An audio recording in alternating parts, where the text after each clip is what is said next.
Good morning. Welcome to Hurrdat Sports Radio. I'm Ravi. Lulla, Andrew Rogers here with me as well. What up? Here on a Thursday morning. It's been an unusually long week. Is it Thursday?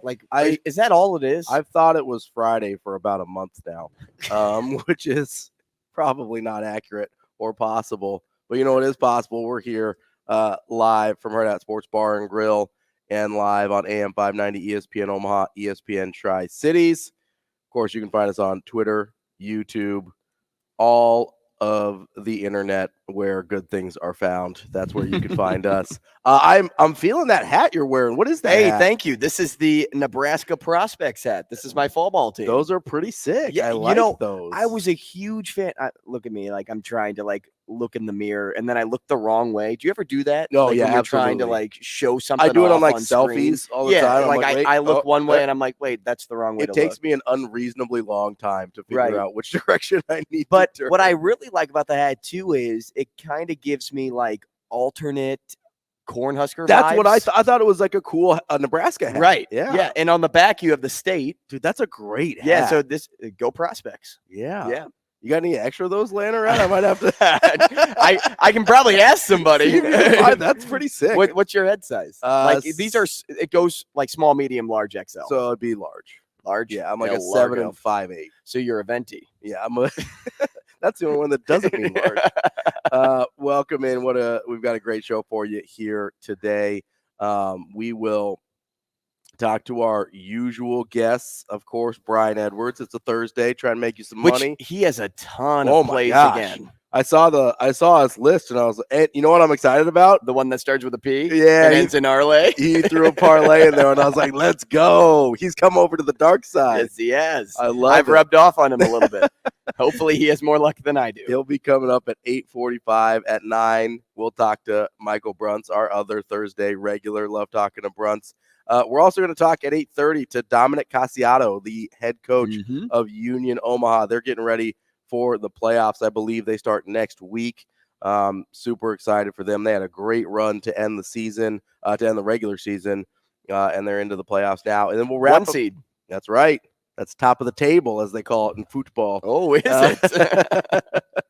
And then we'll wrap up the show with Matt Baker of the Tampa Bay Times. We're going to talk mostly Florida State with him. The Seminoles play Duke in a top 20 matchup in the ACC. As we talked a little bit yesterday, kind of the only major test left in the regular season in terms of where they're at right now. Obviously, they still have Miami and Florida, but those are teams that are struggling. Yeah, I'd be curious what his thoughts are on the Heisman conversation we had yesterday with Jordan Travis. If he thinks there's potential, if they win out, if there's enough games, quality wins / that one Heisman moment within those quality wins for Jordan Travis to be able to get him to rise to the next level. Yeah, and it'll be interesting to see if Florida State ends up undefeated. I think that obviously boosts his candidacy quite a bit. We can also ask Michael Bruntz about that. He's a Heisman voter as well, so we can check in with Bruntzy and see what he thinks. But Matt Baker's unique. He's from the Tampa Bay Times. He's also a Northwestern alum,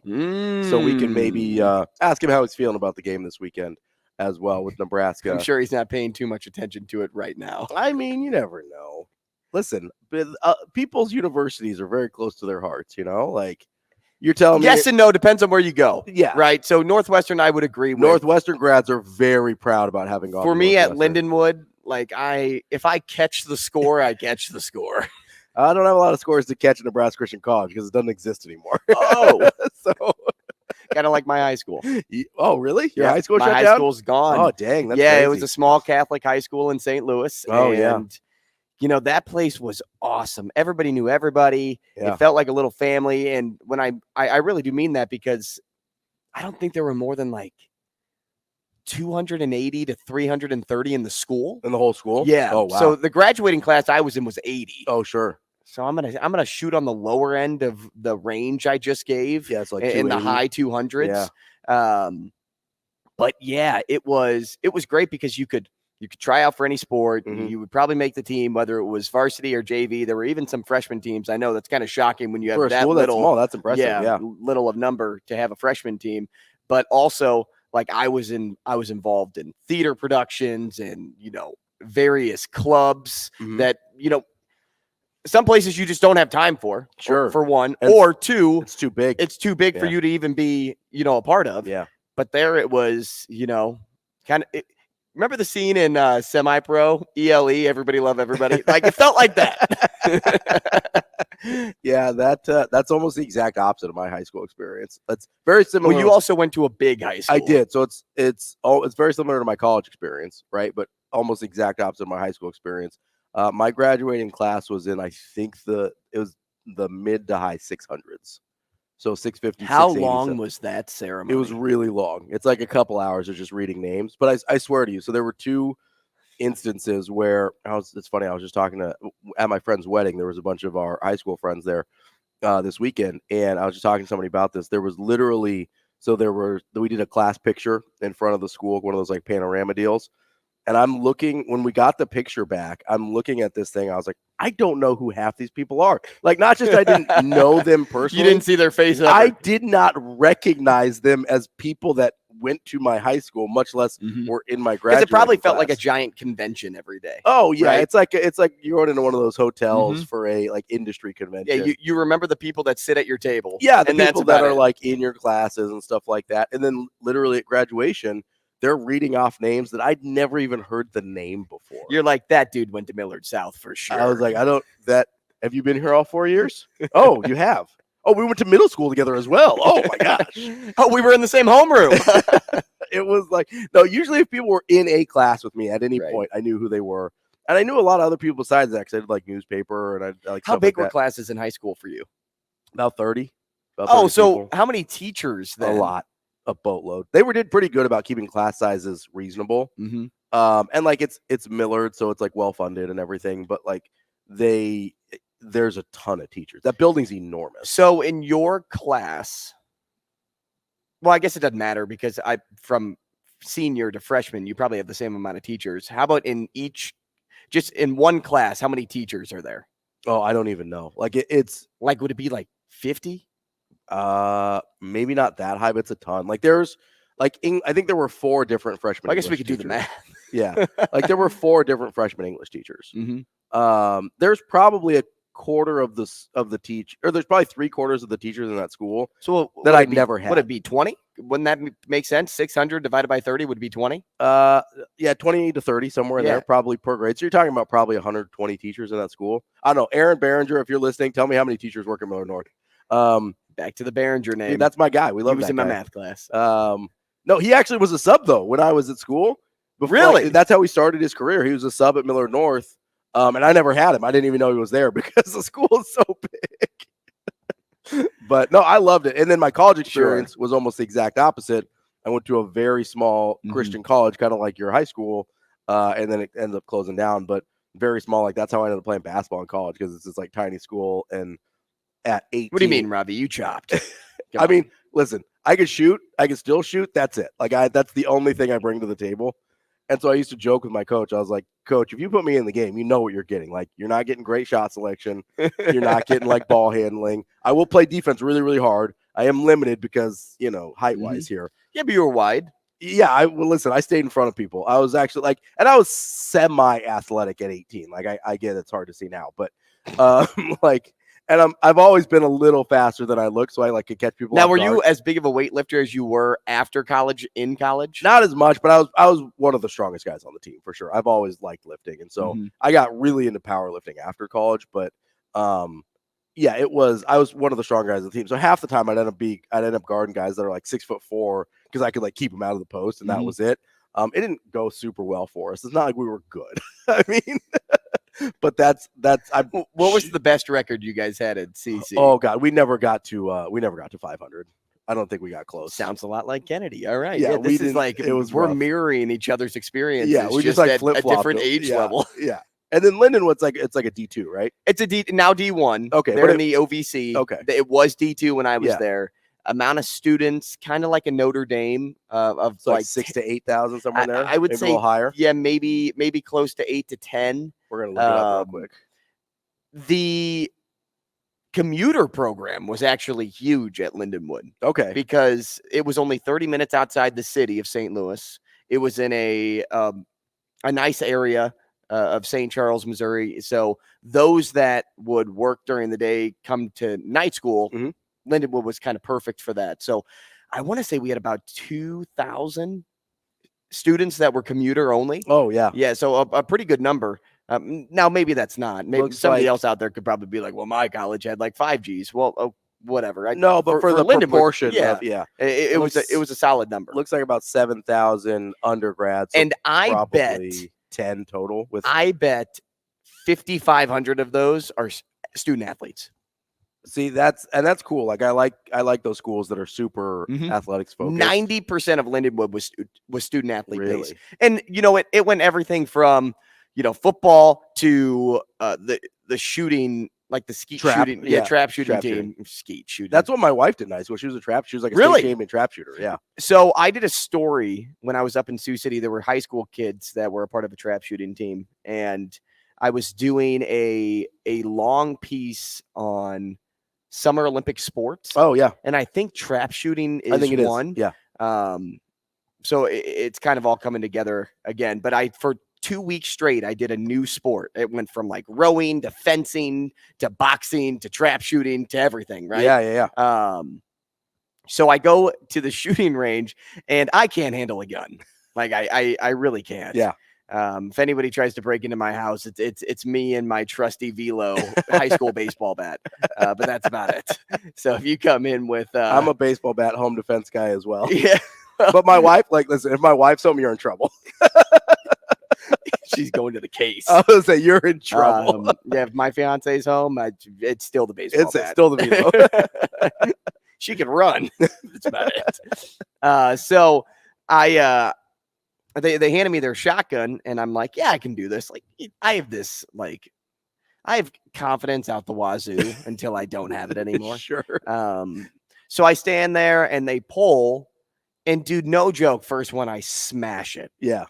So I about put the gun down. You're feeling good? Yeah. Oh, yeah. Well, yeah, you feel good. It's like when you walk up, take a half-court shot, drill it, and you're like, I'm done for the day. Yeah, done for the day. We are done here.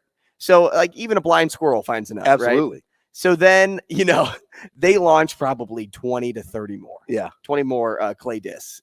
Is that what they're just called? Yeah. Clays? Pigeons. Aren't they just called clays? I think I think sometimes people call them clay pigeons, but. Yeah. Oh, clay pigeons? Okay. Yeah. And they probably tossed out 20 more. Didn't touch one. I would shoot the gun and I'd be like, we're using a shotgun. Yeah. So, when you shoot, pellets go everywhere. Yeah. So you have a good shot of hitting, touching it. Yeah. Yeah, not me. I don't know if I was under it or over it or to the right or to the left. Yeah, it didn't touch it. So. Just over. You love to see it. Well, I don't really know what to call that segment. That was fun though. We also have a couple other things we're going to Throwback Thursday is what we call that. Right.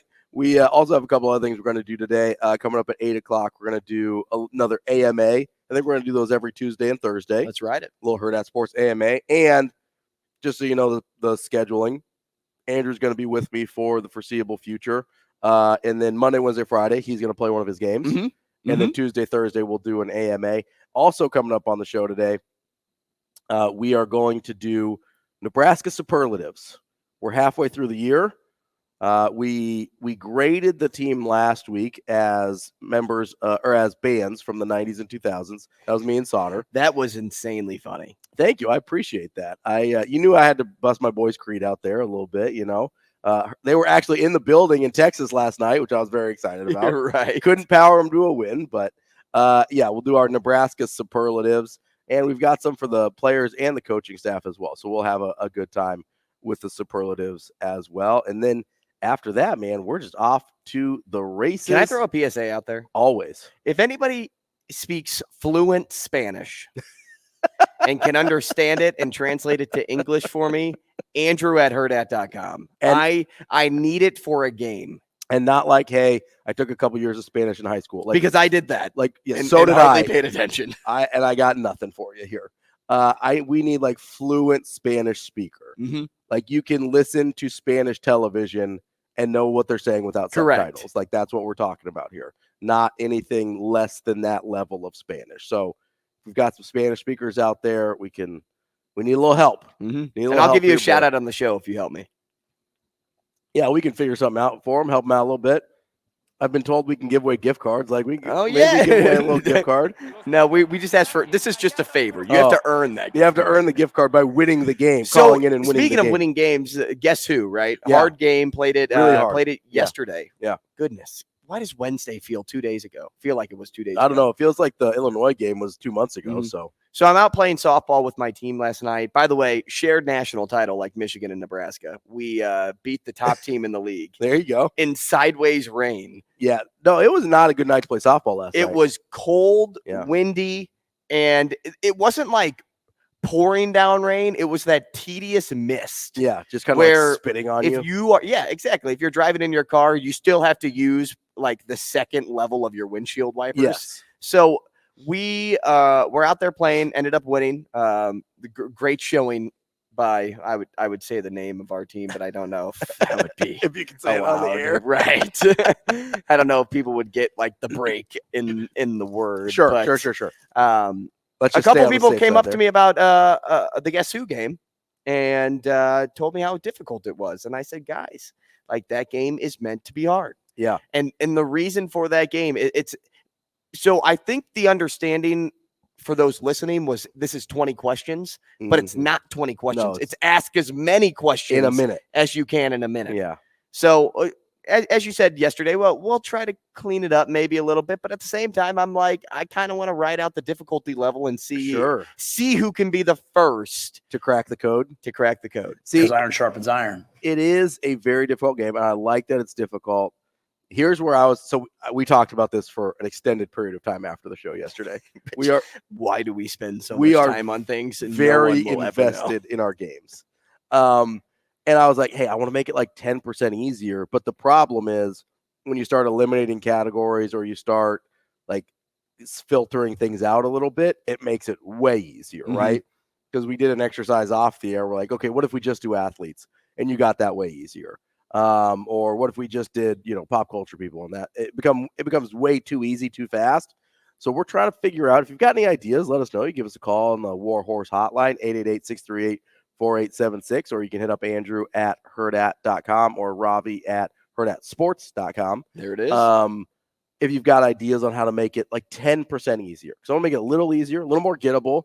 It's like, I don't want to play mini golf, but I want to play from like maybe the next tee up. You know what I mean? So you want to play from the reds? Sure. Gotcha. Yeah. Not trying to play from the pro tees, Well, then you want to play from the whites. I want to play the reds with the ladies tees. Yeah, that's fine. I'm great playing from the ladies tees. They're better than I am. I don't want to play from the blues. Like let's just move up a little bit. Let's just move up a tee. Not trying to play mini golf. Not trying to play a par 3. I should move up in the tee box a little bit, which I think is reasonable. I don't know what the equivalent to the game is though, so we'll have to figure that out. Sounds good. I figured out a great analogy. I have no idea what this. I don't know. I have no idea how. We have zero solutions. Yes, that's kind of what we do here. We ask a lot of questions. We have almost no answers. Were you shocked at all yesterday that Max Scherzer got beat up as much as he did? So I'm watching that game yesterday, and I was like, "What world do I live in that I trust Nathan Eovaldi more than Max Scherzer?" Like that's a weird place to be in baseball. Max Scherzer is your 3. Yeah. And Eovaldi's your 1. Right. I'm just sitting there. I was like, but Eovaldi did have some pretty solid seasons up in Boston. Yeah, absolutely. No, and that's not a slight on Eovaldi at all. It's Max Scherzer. I mean, this is one of the greatest pitchers to ever play the game. Right. Certainly of this generation. Like it is, it's a very strange spot to be in. I get he's getting on in years a little bit, but it's not like Eovaldi's the youngest guy in the world.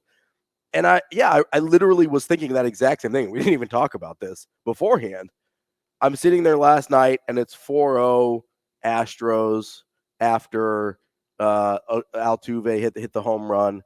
And I'm sitting there thinking, first of all, Altuve is a tiny person. It's so funny when who uses the biggest bat known to man. It's so funny when you see, he looks up like he's up there with a club.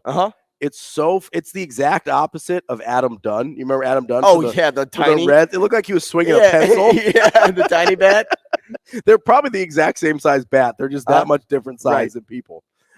But yeah, Altuve looks like he's swinging an oar. Yeah, he really does. But I'm sitting there after Altuve hits that home run, and I'm like, man, Scherzer's getting touched up a little bit. And I was like, God, if only they had Nathan Eovaldi today. And I was like, what a sentence to think. Like in the year of our Lord 2023, I'd rather have Nathan Eovaldi than Max Scherzer. That's a wild. From your lips to God's I mean, it's not a hot take even. That's the funniest part. It's not even like that's not setting the world on fire. I think everybody's like, yeah, Eovaldi, much better.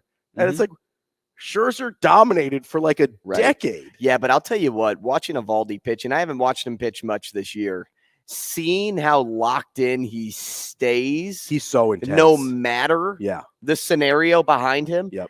Bases loaded. I think it was the bottom of the 4th inning. Nobody out. It was bottom 5th. I remember. Bottom of the 5th inning. And nobody out. Escapes. Strikeout, ground out, I think. And it was just like, boom, we're done here. He escapes with no run scoring. Yeah. His focus is incredible. And he didn't ever show a lick of being tense. He looked the exact same in the bottom of the first pitch of the game as he did in that moment, which basically decided the game. Like that moment right there decided the game. Oh, yeah. That was the highest leverage situation of the game. When he comes off the field, like after that ground ball, Bregman rolls over to Josh Young. Yep. You see Eovaldi give a little bit of emotion. Yep. And then just go. Yeah, back stone face. Yeah, blank face. Yep. He gives like a little and then he's done. It's incredible. Like his ability to lock in. It reminds me of like For Love of the Game. Like he's just clearing the mechanism every time.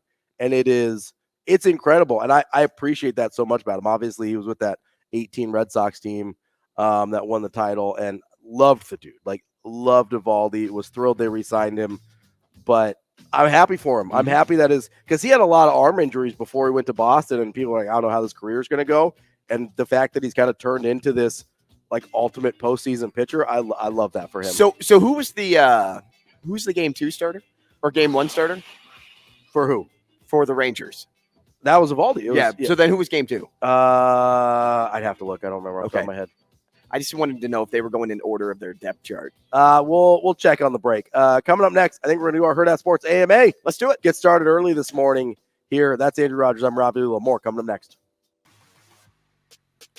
Welcome back to Hurrdat Sports Radio. I'm Ravi Lulla. Andrew Rogers here with me as well.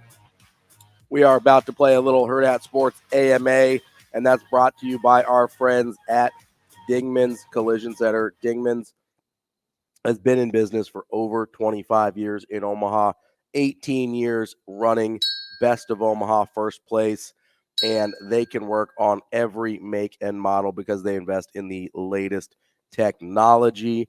They are 4 great Omaha area locations, and I think I saw this on my Facebook. I think it is our friend Darcy's birthday. Is it? I think so. Oh, happy birthday, Darcy. If I'm correct. I'm going to say it anyway. Yeah, happy birthday, Darcy. It's somewhere around to this time. Now, if we missed it, that would be bad. Then happy late birthday, Darcy. We still appreciate you. And we also appreciate Dingman's Give Back program. For every car they repair, they give back to the community. So make sure you go check them out at dingmans.com. I'm sure you can ask Dingmans anything, too, about your car. You probably can be like, hey, I need a little help here. What can you do for me? By the way, it's Jordan Montgomery who started in game 2. Yeah. Which, we looked this up during the break. That's me. Squirrel. So all over. Max Scherzer, technically their number 1 starter, but they chose Nathan Eovaldi for game 1 of the ALCS because of just how good he's been in the postseason. Yeah, I mean, he's pitching really, really well. Yeah, he is feeling it. So, and Scherzer does thrive at home. And we saw that when the Nationals were in the World Series. Like, he's somebody that feeds off of that home crowd well. Yeah. So it also doesn't shock me that they possibly may have saved him for that moment. I'm not going to say I know exactly what happened, but Scherzer pitches well at home. Yeah, absolutely. And Eovaldi kind of pitches well everywhere in the postseason. So you kind of just take it for what it is there. All right, let's get into our AMA. You want to go first? Or Let's do it. I'll go. All right, I think I went first last time, so you go. Did you? I think so. Hey, what traumatized you as a kid? Fair. Getting deep. Probably the same thing that still traumatizes me to this day. No, getting diagnosed with diabetes at 7 was like pretty rough. Oh man. It was on my 7th birthday that I got diagnosed, so that sucked a little too as well. But it kind of just being totally honest, it really changes your whole, it flips your life upside down, right? Because everything is different. I'm really grateful that I actually don't remember much of like day-to-day life beforehand, because I know people that have been diagnosed as adults and like they had a whole life before everything turned upside down. And I feel really bad for those people, because like I would be so resentful at that point, but I was 7 years old. At least I didn't really know any better. And you kind of have that attitude of like, oh, well, I guess this is just what life is now, when you're a kid. But the way and it's still stuff that I've been, unpacking for even as an adult, where you're like, you see the way that it affects you. Like I'm convinced it has a lot of like my anxiety stems from being diabetic, because anytime I go anywhere, most of my thoughts are, okay, what are the things that could go wrong, and what do I need to have with me to make sure that doesn't go wrong? Like, I don't know if you've ever been with me when like my insulin's run out or something like that. I have not. Usually I have something with me. There are times where I've forgotten it. I've had like call my wife and be like, hey, can you bring it home from home? And she's great about it. But there was a show like that, like a couple months ago. Need that. Yeah, there was a couple months ago where like she had to stop by, bring me something, because I thought I had everything with me, but the thing that I had was malfunctioning. And so it was this whole ordeal. And so that's where like a lot of my anxiety, because I'm like constantly preparing for worst case scenarios because I have to.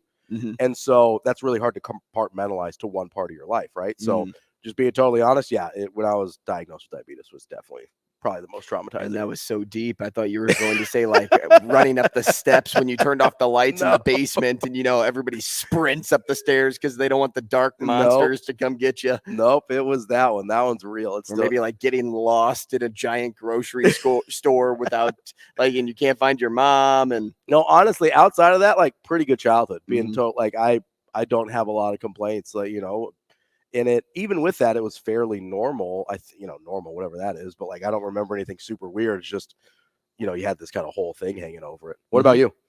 I would probably say that some of the shows that I like, Criminal Minds, I would watch growing up, and like CSI Miami was one of my favorites. But that was more of like, Criminal Minds is a little more disturbing, or can be. Well, and I really think it has everything to do with the colors and the brightness of the show. Yeah, it is like a dingier looking show. In CSI Miami, it's always bright, right? The sun is out. Yeah, you get like those warm colors. And then when you watch Criminal Minds, it's always like night.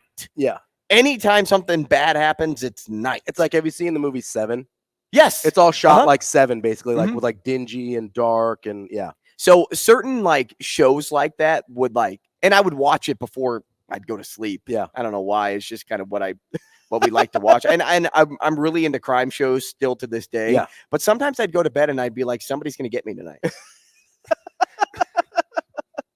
Yeah. No, I mean, that's honestly, that's part of the reason I don't watch that show, is because it makes me paranoid. Like shows like that, because it kind of makes you believe there's like bad people around every corner. And like, listen, I get there's a lot of bad people out there, but for the most part, like that's a very small segment of society. But yeah, that's tough out there. Yeah, that was a rough one. Not as rough as yours. Don't by any means. I'm not trying to compare. Don't let your kids watch Criminal Minds, guys. Okay, here's one. What was a non-sports job you wanted when you were a kid, or at least when you were younger? A pilot. I wanted to be a pilot. I still want to be a pilot. Like a commercial pilot? I just want to know how to fly a plane. Okay. So you could do it as like a hobby and you'd be happy. Yeah. I just like being in control of the moving vehicle I'm in. Sure. Yeah. So whenever I drive home, normally I'm like, if Ashley was ever with me, I would drive I would try to drive the full distance, just because I like being behind the wheel and I feel like I can stay more engaged that way. Sure. If I'm not, I'm probably sleeping. Sure. Right. Because I just don't really I want to pass the time quickly. But I would love to be able to fly a plane, because I like just being in control of the wheel. Sure. Yeah. That's so my dad knows how to fly planes. Or like you said a non-sports job, right? Yeah. Because everybody's dream is to be that professional athlete. Right. Yeah. That's why I did non-sports job, because everyone was like, yep. I still want to be a pilot though. Okay. That's cool. I would love to learn how to fly a plane. Yeah. Well, that's something you can do too, right? So that's a lot of money though. You have to really save, like invest in, to take flight lessons. Yeah. Because sure. I think if I remember correctly, I was talking to the guy at UNO that runs their flight program, and he told me like 10 G's. Okay. Yeah. So you really have to have be like committed to it. Yeah, well, committed for one, but two, the money to do it. Sure, yeah. That's a good one. What was your job? When it comes to driving, would you invest in a self-driving vehicle? No. No, so you're really all 100% all about the control of the wheel. Mm-hmm. Yeah. Okay. No, that would freak me out. I like the feeling of knowing that I am going to define what happens. Yeah. You want to be in control of your own destiny. Correct. That you're like Will Smith and iRobot. You're like, I'm not giving a little bit. A little bit. I don't trust the machines. Which, if you watch The Matrix, that's smart. So when I was a kid, pretty much every job that I thought of was sports related, or that I thought I wanted to do. PayPal wasn't the dream. Listen, it's a very nice living that they help you provide, but yeah, I don't think anybody dreams of I want to work in risk and compliance. It's funny. The first job I got in risk, I told the person interviewing me that in the interview. I was like, they're like, what do you like about risk and compliance? I was like, well, I'm not gonna lie to you. It's not like I grew up as a little kid thinking I was gonna do this. Mm-hmm. I was like, if Creighton called me tomorrow and asked me to be their head basketball coach, you'd see a Ravi shaped hole in that door. Mm-hmm. But I was like, I like solving problems. I like figuring things out. And this job, allows a lot of those things, right? But for me, there was. So I don't know if a lot of people know this about me. I don't know if this was a dream job, but it's kind of like the path I ended up on for a while. Is I actually went to school to be a pastor. Did you really? Yeah, that's why I was at Nebraska Christian College, was to be a pastor. Hey, are we talking to Matt Rhule, Shane? If we die, we die. He said that again in the newest GBR Rewind. That's just my go-to now. Anytime I need to feel inspired, I just do it in my best Matt Rhule voice. Day after day after day. But yeah, I went to school to be a pastor. Obviously, that didn't happen. I kind of got into it a little bit. And I was like, well, that would make sense if you went to a Christian college. Yeah, and it was, some Christian colleges have other majors and stuff. This was like a ministry school, almost like a seminary kind of. But yeah, I got into it and I was like, yeah, this probably isn't for me. But that's originally what I went to school for. Not a lot of people. That makes sense why I like to talk so much, though. Sometimes I had the idea of being a priest growing up. Yeah. Just because, my uber Catholic, went to Catholic school. Sure. Yeah. There was always that thought in the back of the head, but I decided that marriage was more up my alley. There are certain aspects of the priesthood lifestyle that didn't fit me. Luckily, with the non-Catholic pastors, you've got some a little bit more options in that area. Yeah, you're kind of like a deacon. Coming up next, we got 2 more questions each, so we will continue our Hurrdat Sports. I got a good sports question for you because I think it's a good sports questions from a fan's point of view. Okay, I've got 2 sports questions coming up because this is a sports show, allegedly, here on Hurrdat Sports Radio. We're on AM 590 ESPN Omaha and ESPN Tri-Cities.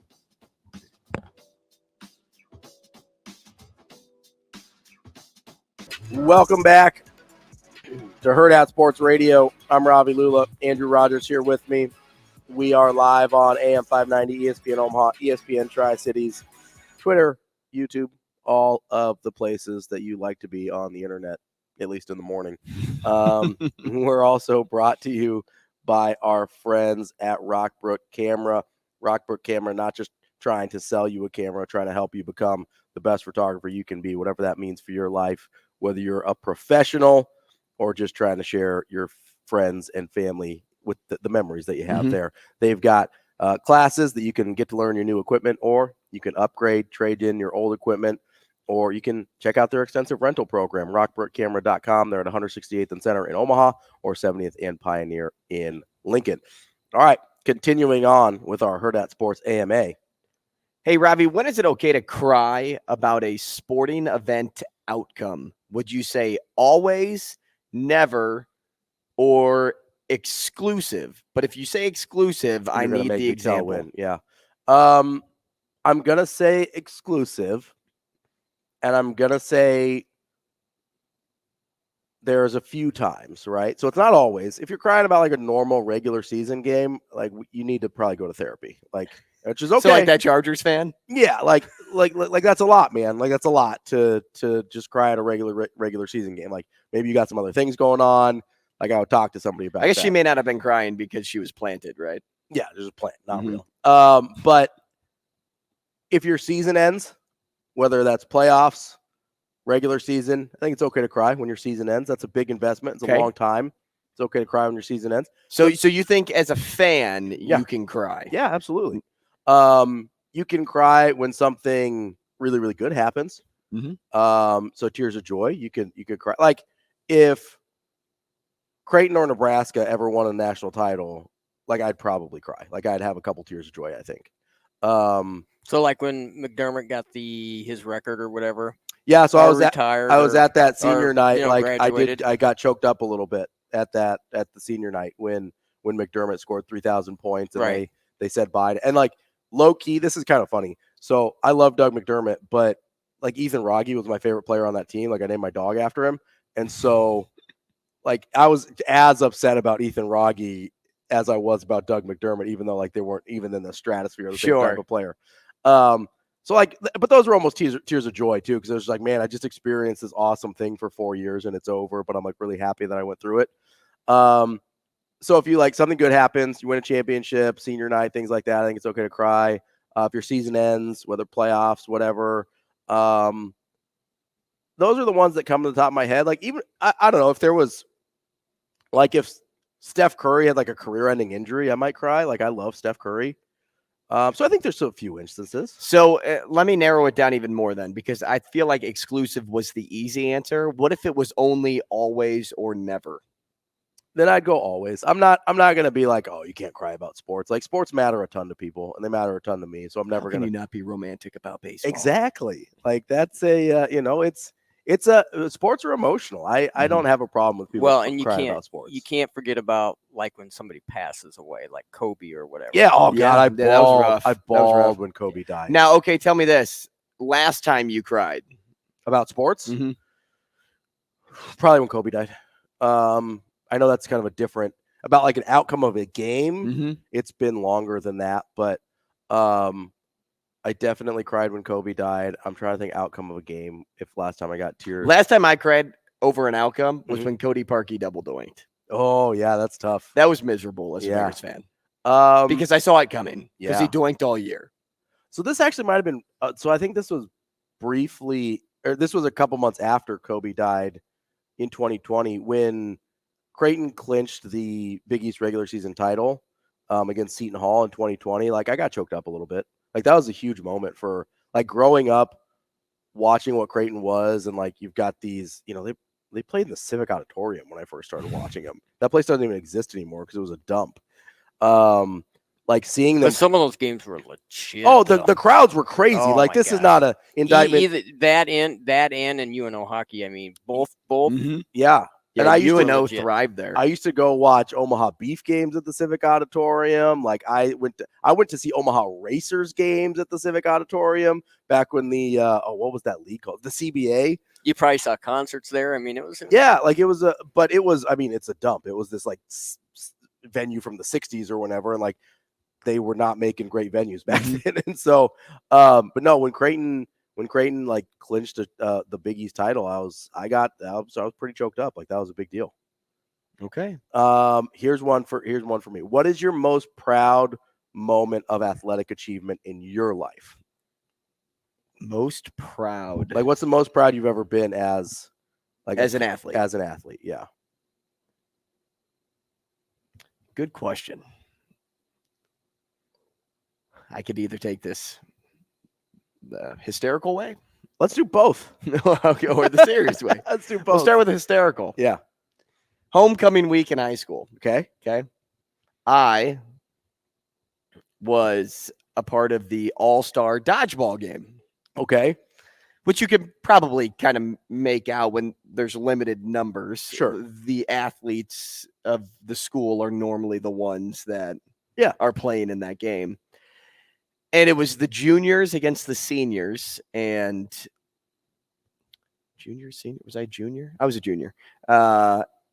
And you couldn't get back in. Mm-hmm. It was you're out. Whether you caught a ball, nobody could come back in because they had to get people through the lunch period. Sure, yeah. Because sometimes dodgeball games with like forever. 10v10 can take a long time. Yeah.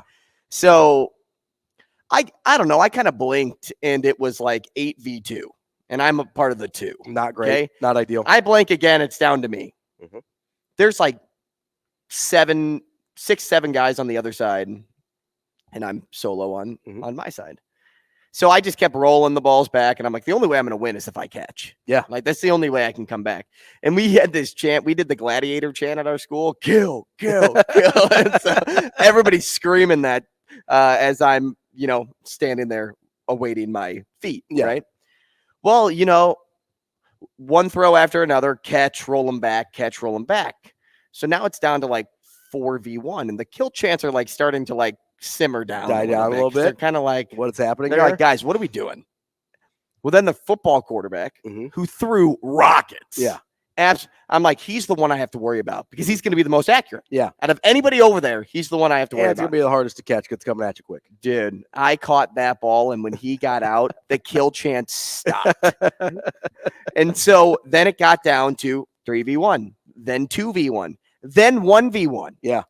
And I'm like, all right, now I guess I can throw. And I threw a ball that should have been caught, and he dropped it. And, dude, it was fantastic. The juniors rushed the floor. It was crazy. I felt like a king for like 3 minutes. That was like, wow, off like a real like competitive stage. Yeah. That was it for me. Oh, sure. Now, if it was like on. I also think people underestimate how good that feels, even in like a. Oh, yeah, in a rec setting. Yeah, just in a totally recreational setting.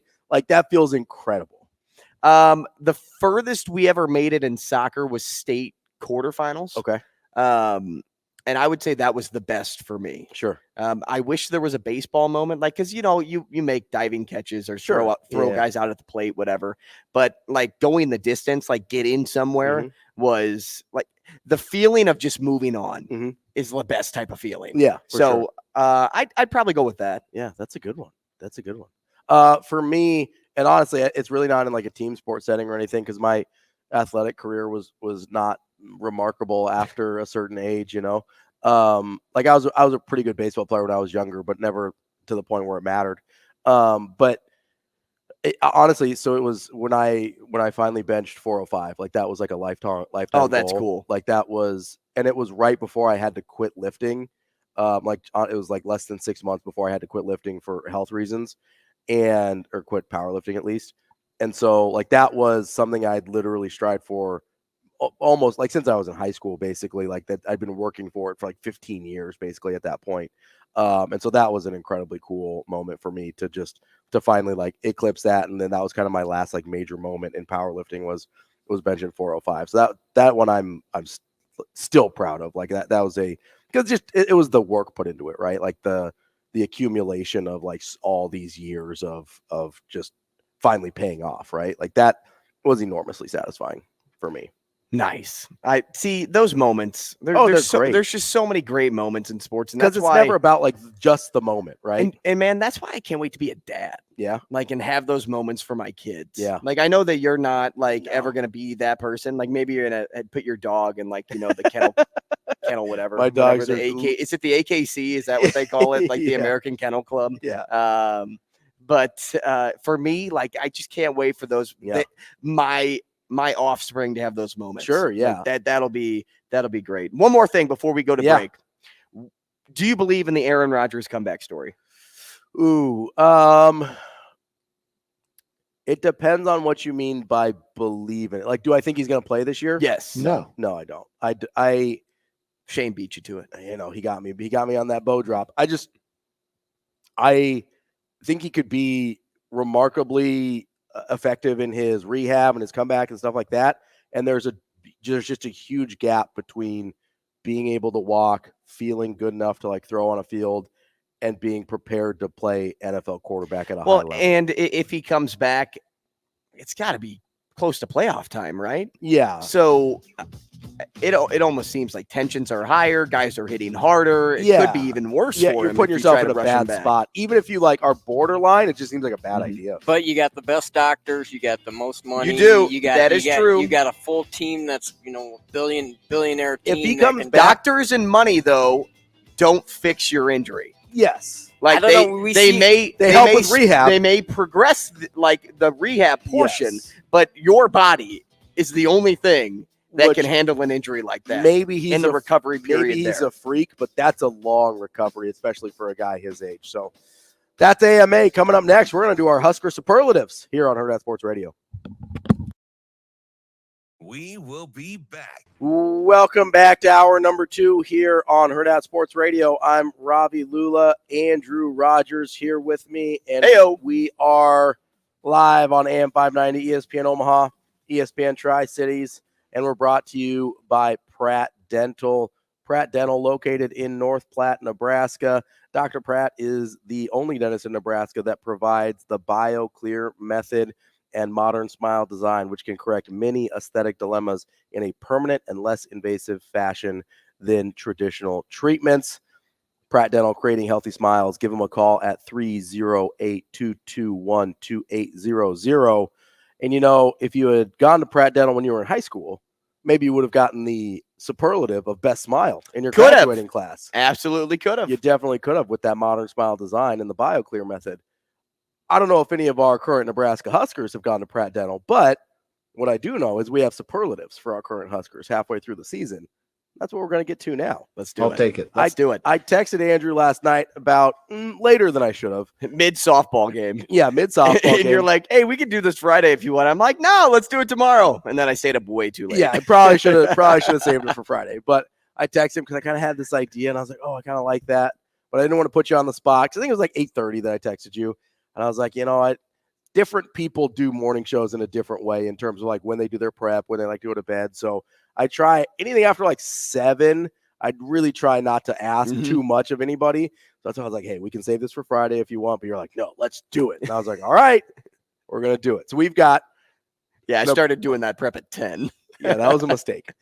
Today's a nap day. It definitely is a nap day because I didn't go to sleep till midnight. That's a rough hang right there. But we're going to do superlatives for the halfway point of Nebraska football. A lot of these we just made up. A lot of these are a lot kind of tongue in cheek, a little joking. But yeah, good clean fun. Yeah, good clean fun, but also tells you a little bit of the story of how Nebraska season has gone so far this year. So let's get this thing started. I'm going to start with, how in your high school, there was kind of always that like high school sweetheart couple and they got best couple and you're like, sure, man, those are the ones that are going to make it. And, yep. And you feel good about that. I've got a best couple for this Nebraska team. Let's hear it. Quentin Newsome and Malcolm Hartzog. Okay. They're on that back end of the defense. They're your starting corners. You feel good about them. You're like, man, those guys are going to make it. You just trust them and there's no drama. That's the best part about any relationship is no drama, right? You don't have this, what are they going to do? They're not reliable. We can't trust them. You can trust those two. They're anchoring down those number 1 and 2 receivers. You feel good about it. That's my best couple. Malcolm so Hartzog it's funny you say that Newsome. because I had a best bromance on Okay. mine. Okay. And so the reason I was up so late last night is because I was rewatching the GBR Rewind series because I feel like that's the only way to really feel like get a glimpse you of their are personality. some type of member of this team, of this program, whether you're an athletic trainer to somebody that, holds a video camera to somebody that's the head coach, right? You feel like you're in the locker room all the time or surrounded by these guys all the time where you can pick up on those stories. And so I rewatched and, I didn't really find like anything too crazy, but I said this yesterday, the relationship between Jeff Sims and Heinrich Harburg is just something different. It really is. And really most of that credit goes to Jeff Sims and what he's been able to provide off the field more than on. And just the way he's handled the situation. It just his maturity throughout this whole process and his ability to put his own personal feelings aside for the feelings of the team and for the matter of the team. That right there is why he slots in with Harburg as best bromance because they are the engine that makes this team go. Yeah. And it's a they thing. I really believe that. I don't think it's just a Harburg thing. I don't think it's just a Coach Rhule thing. I don't think it's just a defense thing.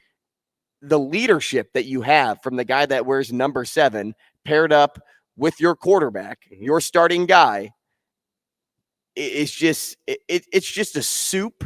It's a great recipe, right? Yeah. It's a great combination that turns into this fabulous soup. Yeah. And so that's why they took home best bromance for me. There you go. My next one was teacher's pet. Can you guess who my teacher's pet Your is? Teacher's pet.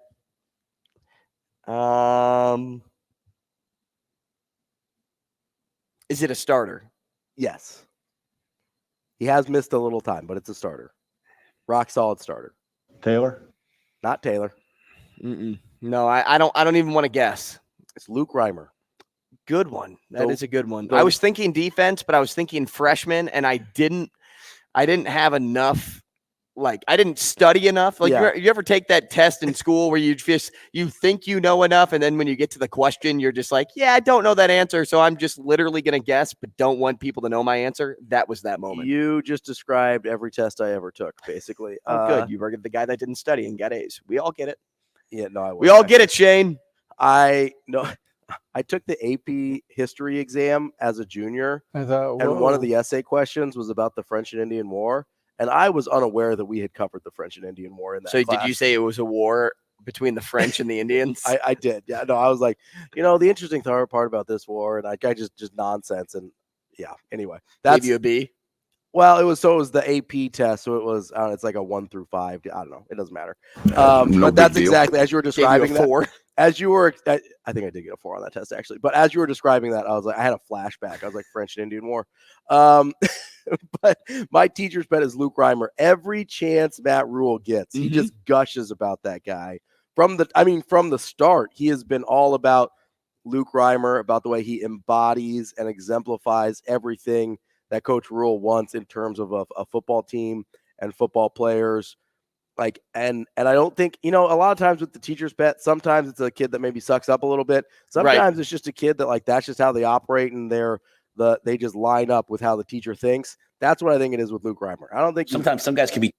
Yeah, I don't think he's brown nosing or anything. I just think that's who he is, and it really meshes with Coach Rhule's personality. He's definitely my teacher's pet. So I was thinking last night, I was like, is Ravi wanting to go fun? Is he wanting to go serious? So at first I had those were my only 2 even semi-serious ones. So I said toughest looking is what I wrote down first. Okay. And then I'm like, this could be better. So I changed it to most likely to survive the Hunger Games. I'm like, that sounds a lot better than toughest looking. Whoa, most and likely so to survive that's a tough one. I landed on Isaac Gifford. Okay, let's hear it. So I said Isaac Gifford would end up winning. He's the Katniss Everdeen of this scenario. May the odds be ever in his favor. Isaac Gifford may not be the biggest guy out there. Okay. Like, he may not be one of the guys on the line, Ty Robinson, who's really scary. Yeah. Like, if you can imagine somebody like Ty Robinson running at you with an axe, like, I wouldn't want that. He's not from District 1 or 2, where they're the career. Right. Like Nash Hutmacher has had a really good start to the year. Like, you're looking at scary guys on the line, but I was also thinking about mobility. Yeah, I got to move. I was thinking about instincts. Mm-hmm. Things like that. Good instincts from Gifford, yeah. And Gifford being the rover of that defense, he's kind of like the quarterback of the defense. A lot of people would consider the free safety to be like the guy that is like, okay, I see the whole field, I'm going to read the quarterback's eyes. But Gifford has to do that at a step further because he's so much closer to the action. Mm-hmm. So with the instincts, with his gameplay, with his stats, the statistical value that he's brought this year, he leads the team in tackles, so he's everywhere on the field. Mm-hmm. He already has a pick this season. Mm-hmm. He has 6 pass breakups. Love it. That is most on the team. Malcolm Hartzog with 4 is next on that list. Isaac Gifford all around is the guy that would end up winning the Hunger Games because he's sneaky. There you go. He's sly. He's instinctual. He goes with his gut, and he normally makes the right call. I'm not saying he's got Rhule, little baby Rhule with him, but he gives off enough for me to say, if we were going for strategy, he's going to be the guy that's hey, I'm not. What was the dude in that movie? Oh, the Woody Harrelson character? No, is that him? Is that Woody Harrelson? Who's Kenny? The dude that Katniss liked. Oh, at the end, that came from the same district. The Hemsworth or the other one? The other one. The other one. The guy that PETA. We got there, which is funny. His name's PETA, and he was a baker. He was a baker. It's real creative, Dad. Right. Isaac Gifford is Katniss Everdeen. You heard it here first. Isaac Gifford, Katniss Everdeen. And PETA is probably who's his partner in crime? Maybe a little under the radar. Maybe like John Bullock. Oh, okay. I like it. Like John Bullock offers. Behringer Award winner for the team. Yep. Right. And so he's like that down to earth individual. Mm-hmm. Who always puts others before himself. Yep. And that's a little bit like PETA. He's in there. He's hiding in the dirt, painting himself to blend in. Yeah, I like it. My next one. This is directly related to an Evan Cooper tweet yesterday. So I don't know if you saw, but Sincere Safiola, he kind of put out this sort of like cryptic, dramatic tweet about, it's not about what you do when you have nothing. It's about like your attitude when you have everything or whatever. And Evan Cooper quote tweeted it. His position coach quote tweeted it. And he just says, "Hey, why don't you just be on time to lifts and meetings?" Total savage. So this one was most likely to be late to class. All right. Sincere Safiola. And you know what? I'll go one step further and give an award to Evan Cooper. He gets the caring, not coddling award. So my Evan Cooper award was scariest teacher. That's the guy you don't want to be on his bad side. Yeah, he's most likely going to get loud. Yeah, he will be savage. If we're taking shots, we are in a nice way. I didn't take shots. Evan Cooper took shots. Yeah. In a nice way, though, because we're just having fun. Anthony Grant has struggled with holding on to the football this season. He's had a little bit of trouble, ball security. Hopefully that changes. Let's clean that up. But until then, the award that I had him listed for was most likely to win the lottery and lose the ticket. I had him for most likely to lose his phone. I love AG. Don't get me wrong. I'm a big AG guy, but I had to just poke fun at it. He's got a little bit of the dropsies. I mean, he has a whole hard time holding on to stuff. Everybody knows that guy that never knows. It's honestly for me, it's my wife. She never knows where her phone is ever. Yeah, it's got a little Anthony Gray. Just like, I don't know where it is. We lost Sometimes you find yourself calling her AG around the house. Is that what I'm hearing? No. But everybody has that person in their life. They can't find their phone. They drop it all the time. They always have the cracked phone because they're dropping it. I feel like that might be our guy AG. Okay, most likely to succeed. Ooh. Who do you think I wrote down for most likely to succeed? Ooh, that's a tough one. I assume you're going to go defense here. Am I right on defense? No. Oh, it's an offensive guy. No. Did you go Harburg here? No. I didn't know offense. It's not on offense. So it's not on offense or on defense? Correct. So we're doing coach here. No. Special teams? Oh, yeah. Oh, you're doing Alvano. Nope. What? Nope. I'm out. Who is it? Brian Buschini. Ah, the Buschini. Most likely to succeed. Here's why. All right, let me have it. So if we start with stats, okay? So looking at his punting stats this season, his longest 60, his average is 41.7. He's got 10 punts inside the 20 on 26. Okay. Pretty good leg, right? So on the football field, he's succeeding. He's also succeeding as a leader of this group because he's one of the older guys in the room. But where he really takes it home is off the field. Okay. So he's a criminology and criminal justice major. Okay. He earned his bachelor's from Nebraska in 2022 and is pursuing a master's degree in construction engineering and management. My guy's got it covered. He's volunteered his time at Legacy Retirement Home, the Nebraska Football Road Race, local Thanksgiving hospital visits, and Nebraska's Day of Service. Brian Buschini, most likely to succeed. Okay, you love to see it. Good on you, Brian Buschini. My next one. So I'm going to go best hair here.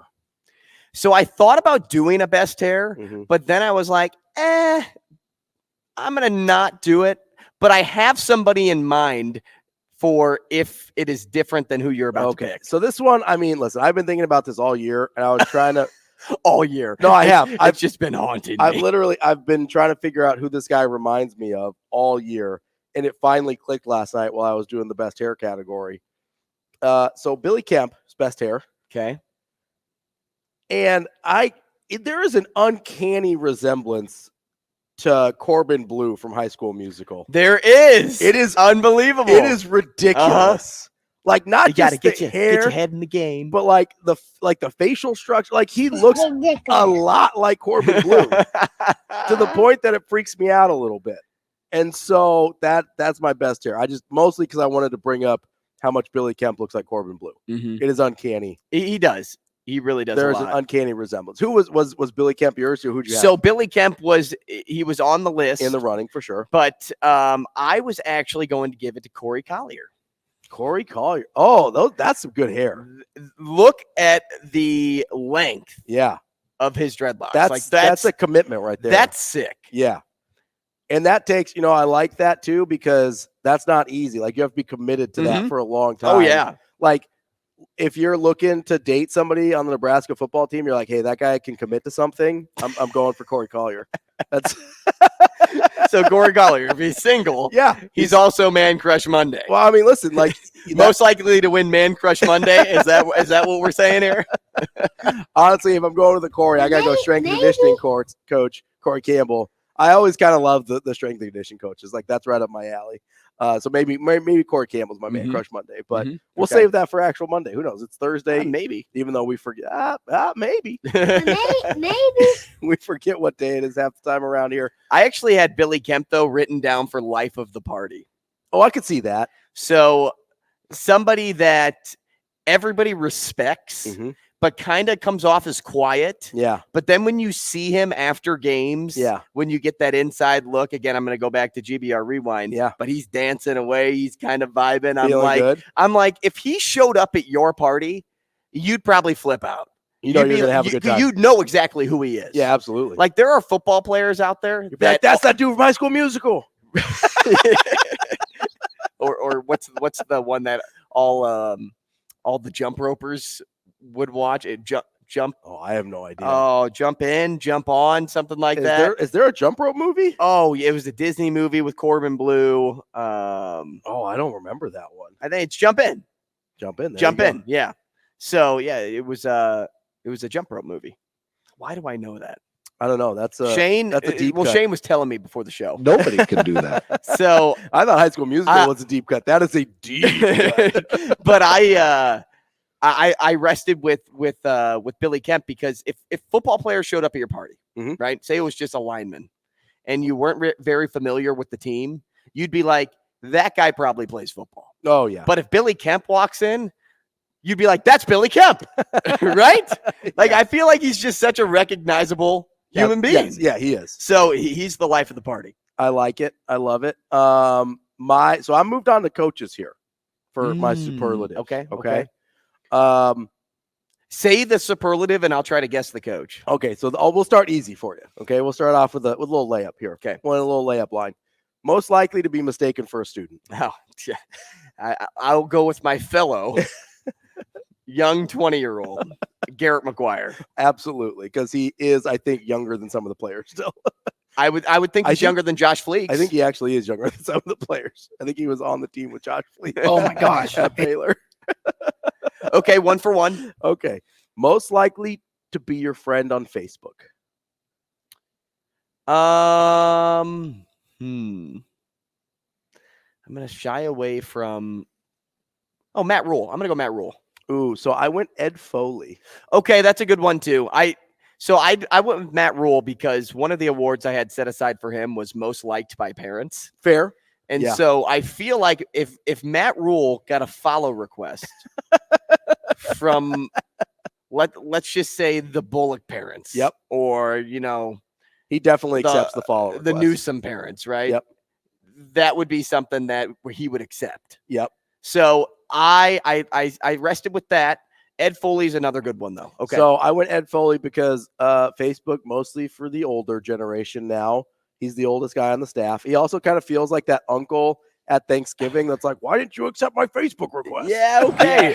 I'm with you. I'm with you. Okay, I can vibe. Next one here. Scariest teacher. I already did that one, right? I said Evan Cooper. Do you have somebody else? Terrence Knighton would be somebody that's pretty scary to me. Yeah, you don't want to mess with him. He seems like a really cool, down to earth dude when you're on his good side. Until he's mad. Yeah. He definitely does seem like one of those guys that's like it's all good until it's not. Because I think I could get by with Evan Cooper just because he's younger. I think he's younger than Knighton. I may take that back because I don't know for sure. Is he younger than Knighton? Evan Cooper? Yeah. I'll have to check. I think they're regardless. It's daunting when you have to stand in front of Terrence Knighton. Yeah.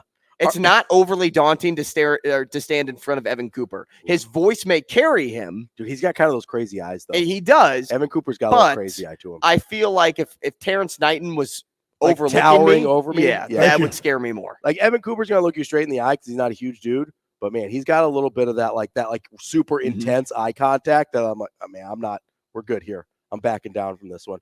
All right, most inspiring. Most inspiring. You know this one. Come on. Is this one Coach Rhule? It is. You know why? Well, I almost went a different route there. Where was your other? I almost went to Tony White. Ooh. But Tony White's kind of like that quiet confidence guy. Like he is, but I feel like that he can turn it up. Well, I just actually feel like that's what's inspiring. Oh, about him. Yeah, okay. It's the fact that he doesn't have to say much to get his point across. Yeah. No, never. I mean, I'll be honest.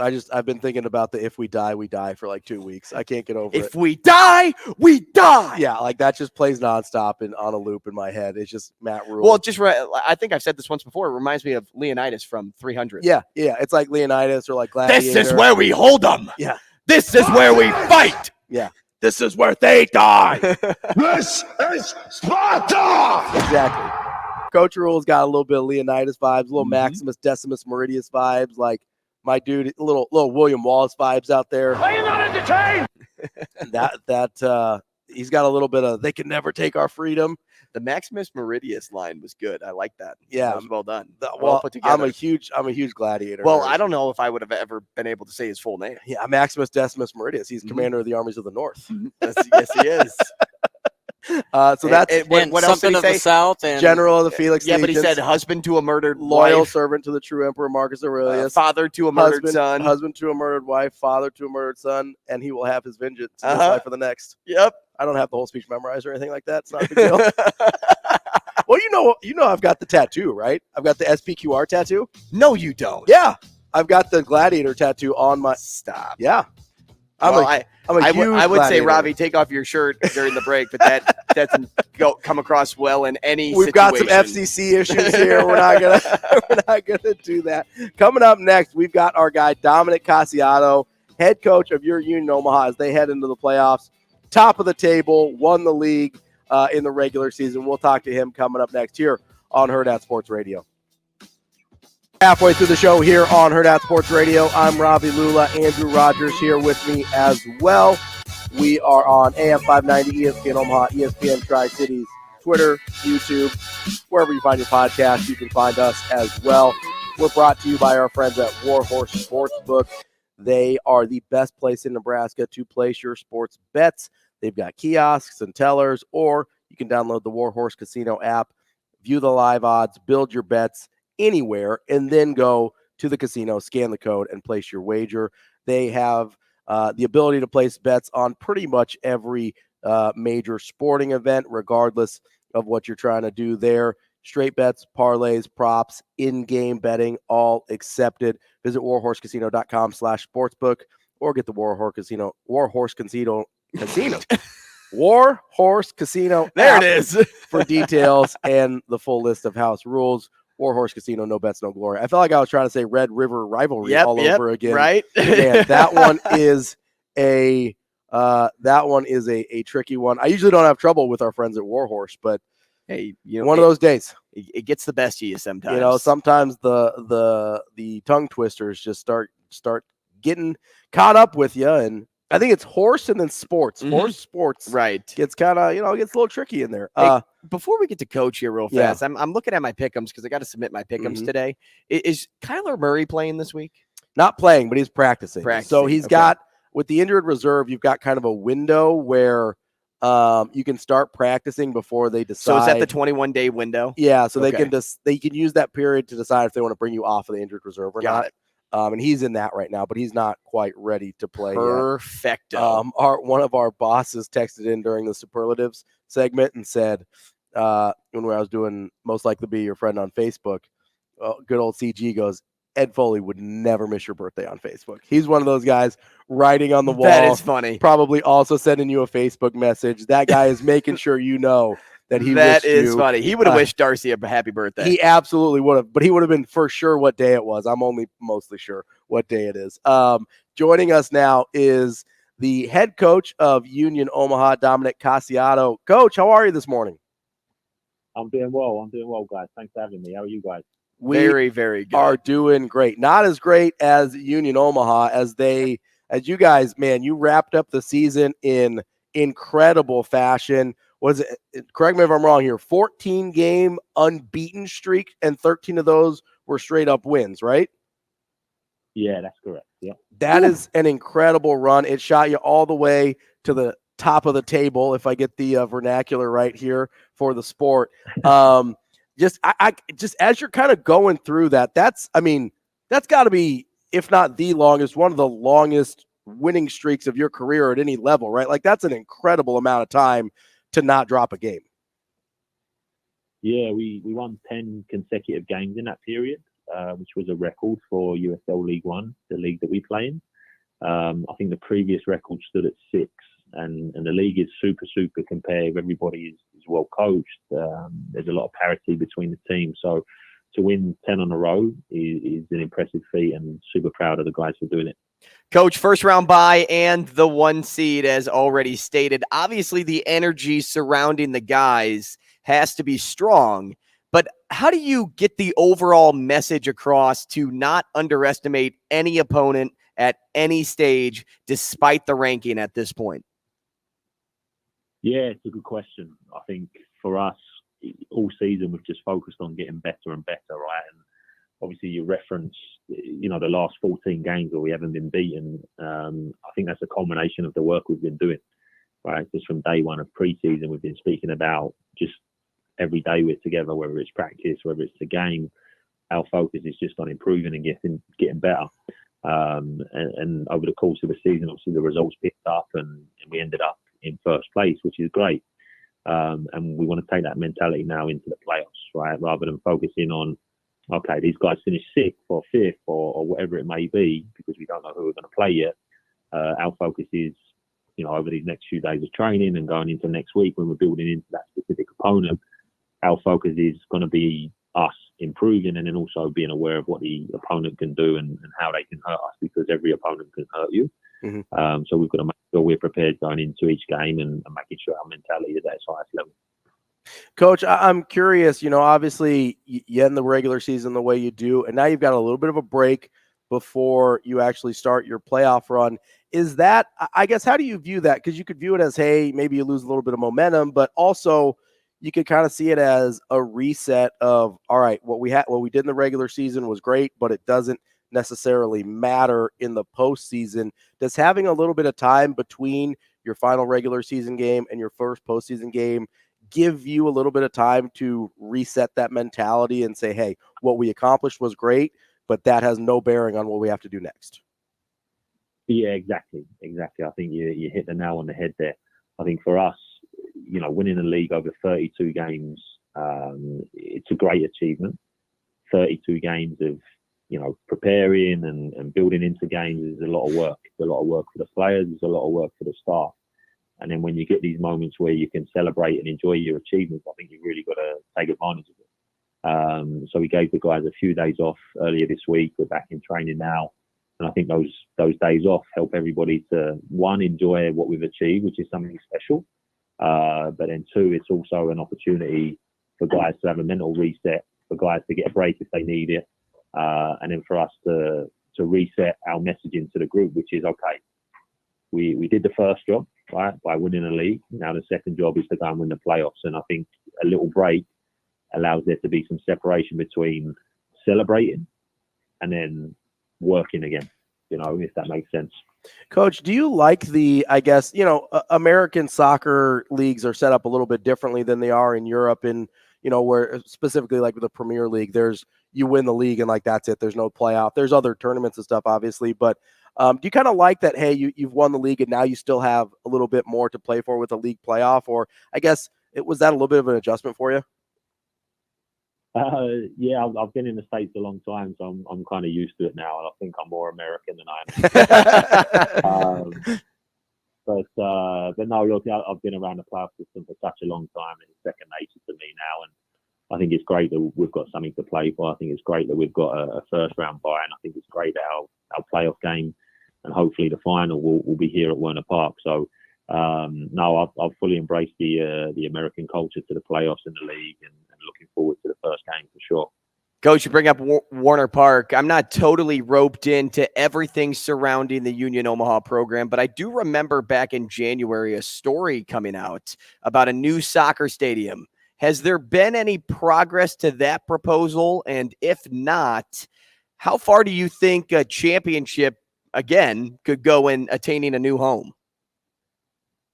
Yeah, I don't know. I'm not involved in those discussions on a day-to-day basis. My job is to coach the team and make sure we're prepared. And the discussions around the stadium are done by Gary and Marty and Peter and guys who are in a position to push those things forward. So I think a championship and success on the field is only going to help any bid to build a stadium if we're looking to get support from the local community or other powers in the community. So I don't think it's going to hurt anything. But again, I'm not in those discussions on a day-to-day basis. But I think, look, Werner Park is our home for now. We've made it a real fortress, and we love playing there in front of our fans. So if eventually that becomes a soccer-specific stadium downtown, then even better. But for now, Werner Park is home, and we love it as anybody loves their home.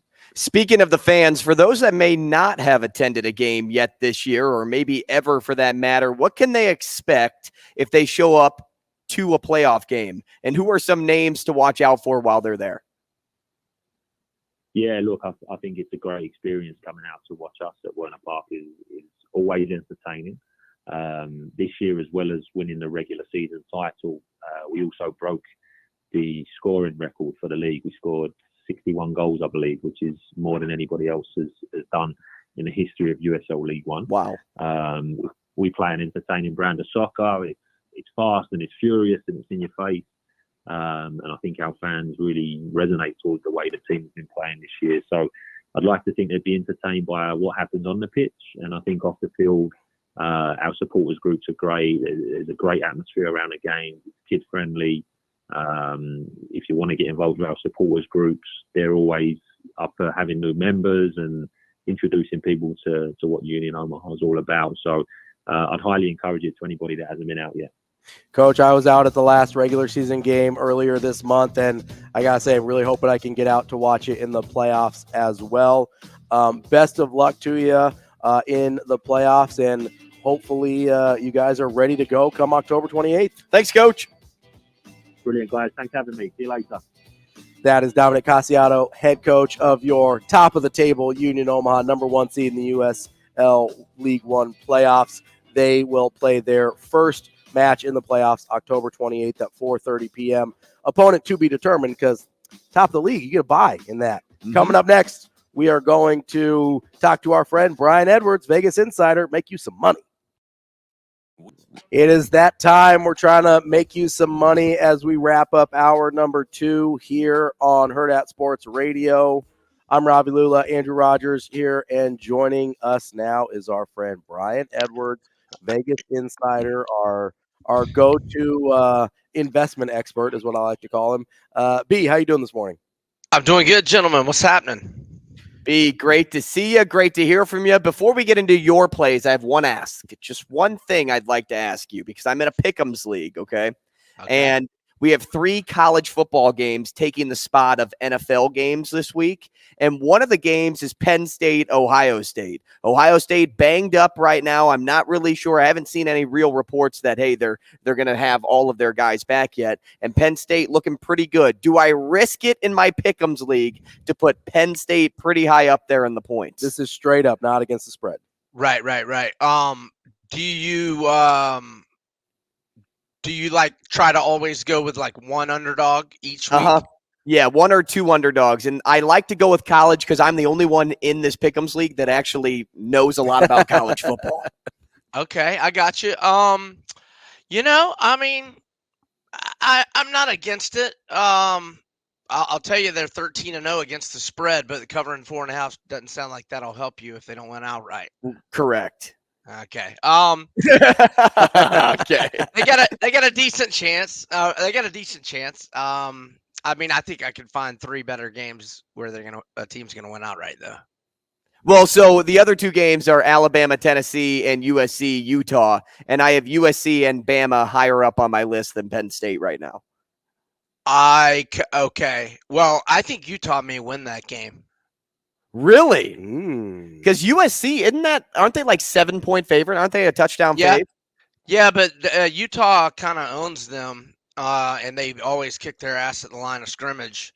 They're a more physical team, and I know Utah's offense is garbage, but so is USC's defense. So they beat them twice last year. Now, one of them they had to come from behind most of the way, but they like really put it on them in the Pac-12 championship game. Although Caleb Williams I forget if it was a hamstring or an ankle he hurt in the first half, and that kind of changed things. So I think, I don't know.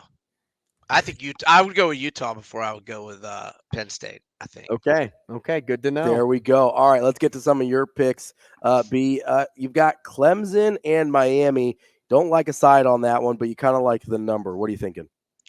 Yeah, I'm going to go over 48.5. So last week, Miami, a high scoring game with Carolina, 72 combined. They had a high scoring game with A&M, that's been out of the norm for A&M, 48 to 33, so 81 combined. In that one, Miami's averaging 37.7 points per game. Clemson averages 32.2 points per game.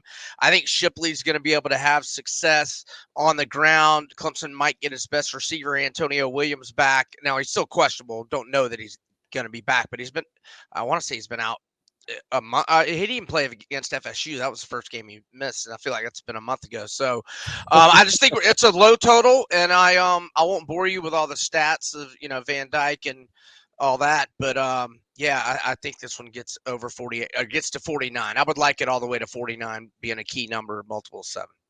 B, South Carolina at my home state school, Missouri.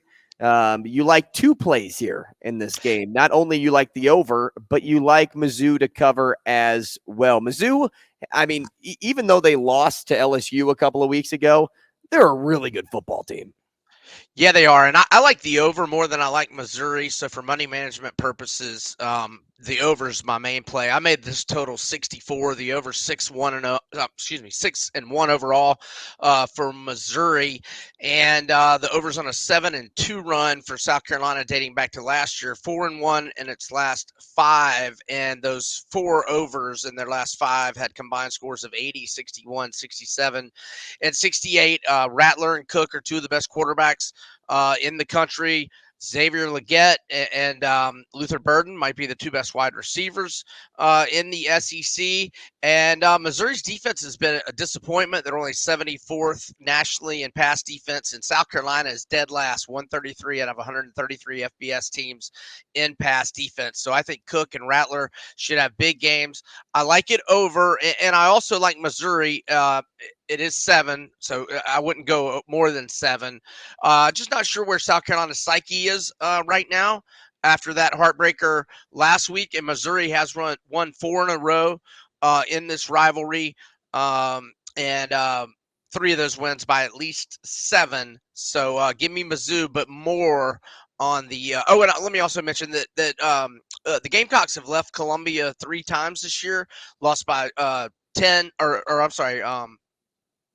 by 14 against North Carolina and Charlotte, lost by 10 at Georgia, lost by 21 at Tennessee. So they've lost by double digits all 3 non-home games.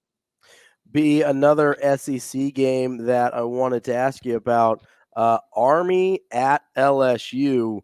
You like that the over 58 there. Is LSU getting that number by themselves? They might. They might. They very well might. I'm just automatically playing LSU's overs until they lose one. So they're 7-0 this year to the over. They're 11-0 run on the over going back to last year, and 15-1 in their last 16. And the lone under was at Arkansas when it was like 15 degrees with a lot of wind, and KJ Jefferson was out. So LSU's combined scores this year: 69, 82, 65, 104, 88, and 60. The only other one was 55, but that was a 41-14 win at Mississippi State when they were up 20. They were up 4 touchdowns late in the or 3.5 minutes left in the third, and they just hit the brakes offensively, or else that may have gotten over. So, and we know LSU's poor on defense. Now, Army, not an offensive juggernaut, but LSU's defense just isn't very good. And I think they'll get, 14-21, and LSU will get us most of this total regardless. Iowa 3-point favorites against Minnesota. I'm guessing the total for this game is 16 points. But is there a chance Iowa scores more than the 3? And maybe you like a little juice by adding a half point or 2 on that.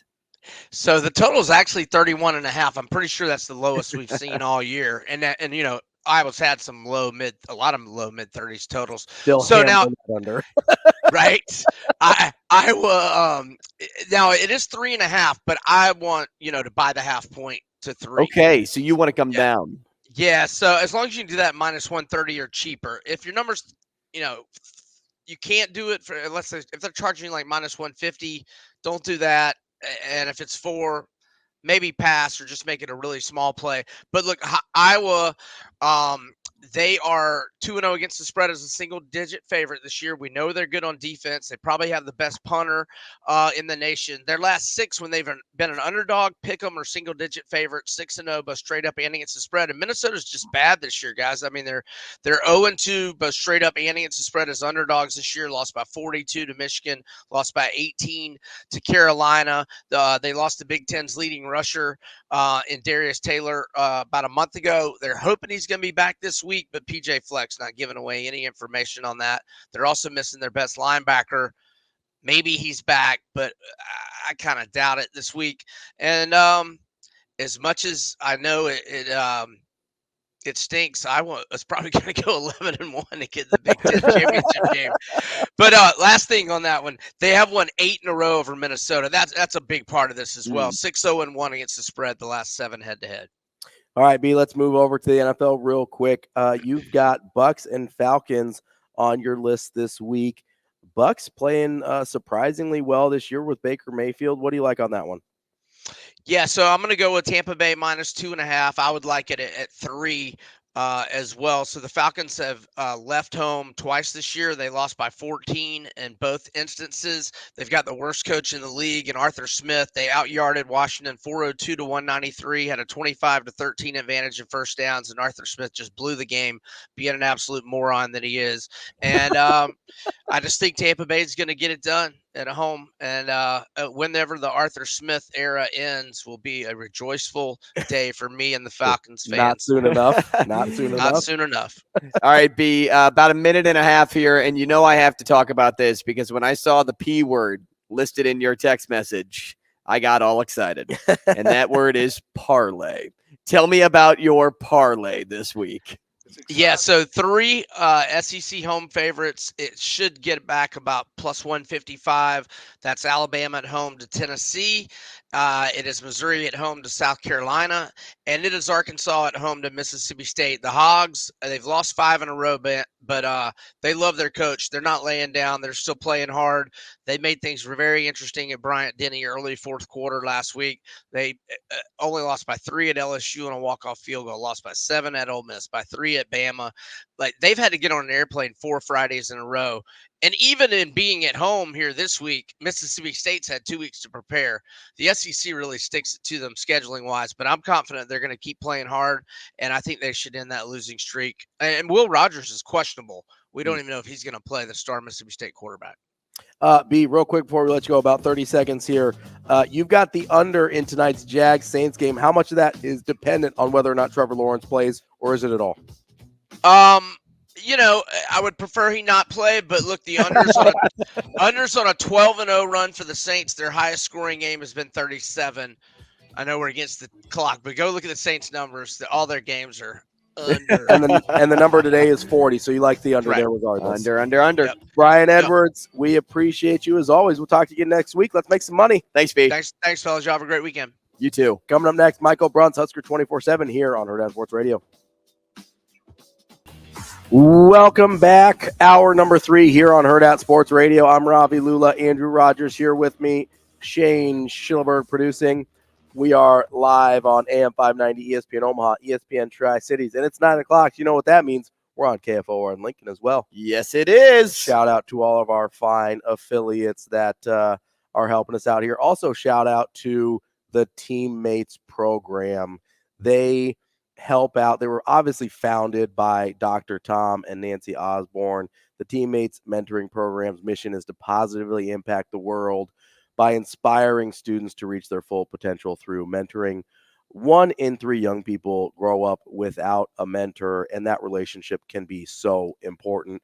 Mentors and mentees meet in school during the day for about 30 minutes once a week. They can play games, work on crafts, just talk. A lot of times that time can be opened up, just you're playing a board game, you end up talking about life, and that can really impact a kid in ways that it's really hard to imagine until down the road. Any kid as young as 3rd grade all the way up through college can be in Teammates, and 94% of mentees say they're proud to be in Teammates, and 91% of mentors say they leave their mentoring time in a better mood than when they arrived. Go to teammates.org to become a mentor today. Really great program. We appreciate their support. Wanted to talk about, we're efforting Michael Bruntz right now of Husker 24/7 to try and talk a little bit of Nebraska football here. But before we get to that, I kind of wanted to talk about, you and B had a little bit of disagreement on how you see that USC-Utah game. Yeah, I just don't know, man. I mean, no camerizing, right? Yeah, that's been a huge problem for them. And right now, even their backup is not projected to play. They're expecting to play like a 3rd or 4th string quarterback in Bryson Barnes. Yeah. And would I rather see him and the Wildcat look that they've been using with their safety? I'm not even going to try to pronounce his name, but they're using him a lot. Would I rather have those two versus the projected number 1 pick in the draft? I'm going to lean the number 1 pick in the draft, even if USC's defense is bad. USC's defense is bad, and man, they got beat up. Bad defense, bad offense. See, this is what I've been saying all year or all week, right? Right. Is you have to be competent on offense to take advantage of a bad defense. I don't know if Utah qualifies for that, but God, their defensive lines are so good. And USC is in such a great spot for bounce back. They are in such a good spot to do it. They're at home. I just don't see it happening. I know Utah has the streak going, right? They're 4-0 in their last meetings, but it just doesn't seem like Caleb Williams is going to let the Utes get the better of him this weekend. Yeah, for me, that's a total stay away. You know who I'm not staying away from, though, is our guy Michael Bruntz of Husker 24/7. Bruntz, how you doing? Not bad. What's up? Oh, Bruntz, we're just talking about other college football games outside of the 12-point favorite Nebraska Cornhuskers. That's all we're doing. Do you get to enjoy any college football outside of Nebraska, Bruntz, or no? Do I? Yeah. Yeah, man. No, do you have time? Do you have time to do it, I guess? He's like, you're crazy. Yeah. No, that's why I'm all in on the Mountain West and the Pac-12 stuff. Anything after 9 p.m. That's your sweet spot? Did you guys stay up last night and watch New Mexico State and UTEP? I did. Can't say I did. No, I've been fighting a little bit of a cold, so I was in bed by about 9:30, if I'm being honest.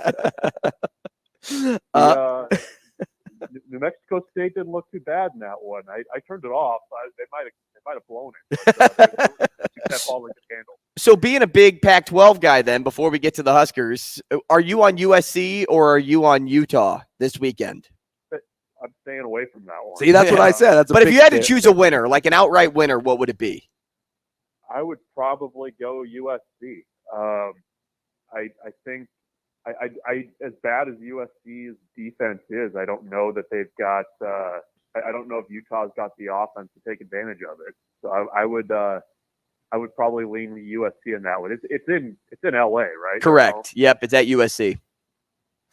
I'd probably lean that way a little bit. I mean, Utah is a fun team to watch. They just batter people, but it just the offense has been a little bit. It's been tough to watch, and I say that as somebody that covers a team that has a tough to watch offense. So, but yeah, I'd probably go USC in the bounce back on that one, even though that USC defense is very, very, very, very bad. The fact that that Utah will never get to play in the Big Ten West is a crime. We were talking about this yesterday. I think. Can you make an argument that the Pac-12 is the best conference in the country this year? So you got Washington, you've got Oregon, you've got Oregon State, who's a lot better than I think people. Yeah, they're 12th in the country right now. Mm-hmm. I mean, I would put them against, even I kind of wonder if they're not even better than some of the other Pac-12 teams that are thought better. I think they're better than USC. I mean, yeah, no, well, it's funny. I mean, like, Colorado needed to get that game against Stanford, or else they're not going to be bowl eligible. Because Oregon State's got to go to Boulder, which I mean, whatever. But Oregon State's good, anyways. Who else do you got?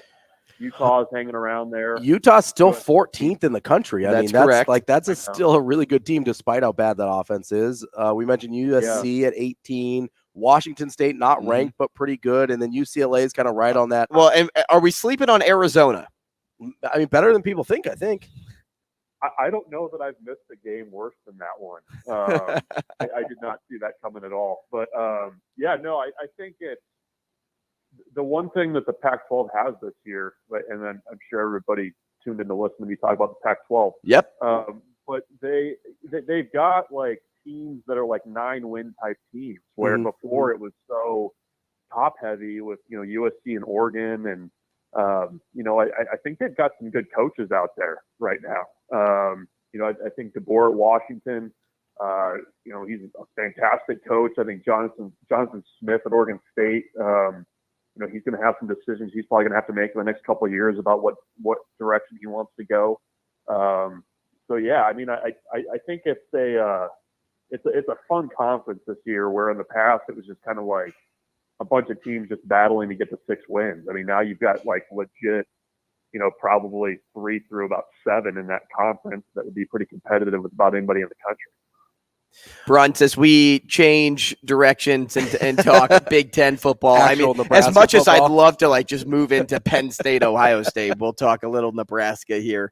How important, because we talked about this a little bit yesterday too, how important is it for Nebraska to be the one that goes 4-3 this weekend, not only for seasonal expectation purposes, but also for the vibe in and surrounding the team the rest of the way? Like, you can't lose to Northwestern as a double-digit favorite, right? You would not want to, no.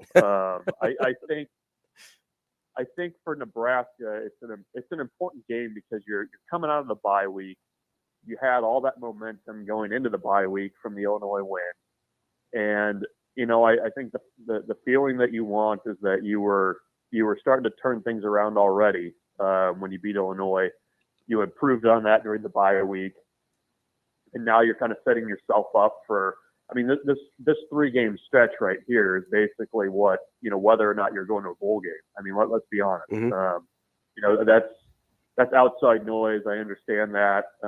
Matt Rhule doesn't want that outside noise, but I mean, there's, it just kind of tells you how thin the margin is for Nebraska. I mean, you could be walking off the field in East Lansing in the first weekend in November, bowl eligible, or Nebraska could, conceivably lose all 3 of those games. I mean, that's just kind of where it's at. So, this is an important one at home. And I think it's not just kind of like the proof of concept from like the coaching staff's point of view, but it's an important mental test for this program, where how do you handle just the tiniest crumb of expectation and good feelings? This is not a type of situation that, in the last 10 years that Nebraska football has done a good job of handling. So we'll see if they can do that. Certainly on paper, this favors Nebraska, but This series always ends up being pretty dumb and stupid things happen, and you're probably going to end up with a 1-score game somehow. But it's an important one, I think, for Nebraska to kind of get the last 6 off to a good start. Bruntz, you mentioned that outside noise a little bit, and I was curious, as a media member like ourselves, how you kind of process that, because I thought about it as like, hey, he's okay with the outside noise existing. He just doesn't want his players to listen to it. Where it feels like in maybe years past, other coaches have almost wanted like media members not to do their jobs just to eliminate the outside noise from their players. I guess, how did you think about that particular line from Coach Rhule? Yeah, no, I get it. I mean, the noise is there, whether you like it or not. I mean, I get asked, since they beat Illinois, I get asked a lot about, what bowl game could Nebraska go to, or what's that look like, or so it's there. I mean, it's not just media doing it. I mean, it's the people sitting around the diner, if they still do that nowadays, talking about stuff. I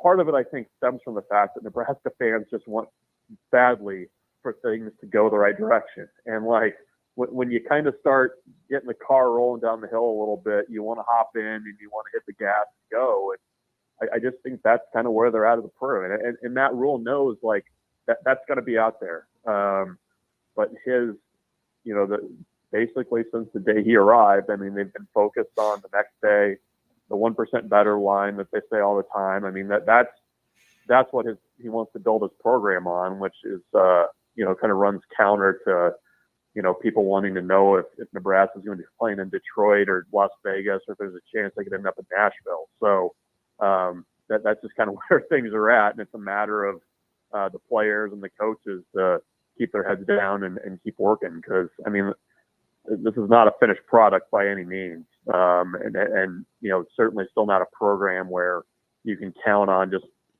throwing the balls out there and feeling like you can show up and beat somebody. I mean, it's going to take 4 quarters against Northwestern, I think, to beat them. Bruntz, the other thing you mentioned was Nebraska's kind of historic inability to handle success well. And a lot of those guys are still on the team that have experienced those things. How much do you think it helps that Coach Rhule just even acknowledges and is aware of that in terms of how far that goes to correcting the issue? Yeah, I mean, it's in the walls. I mean, there's no denying that. Just like the types of plays that, cause you to lose football games seem to sometimes be in the walls. I mean, the turnover stuff and things like that. I think Matt Rhule has a good handle, more than probably any coach that I've covered at Nebraska, on, kind of diagnosing what's going on and what's there. And being aware of the history and kind of how that affects things. Because it does. I mean, this is a program that's lost a lot of games.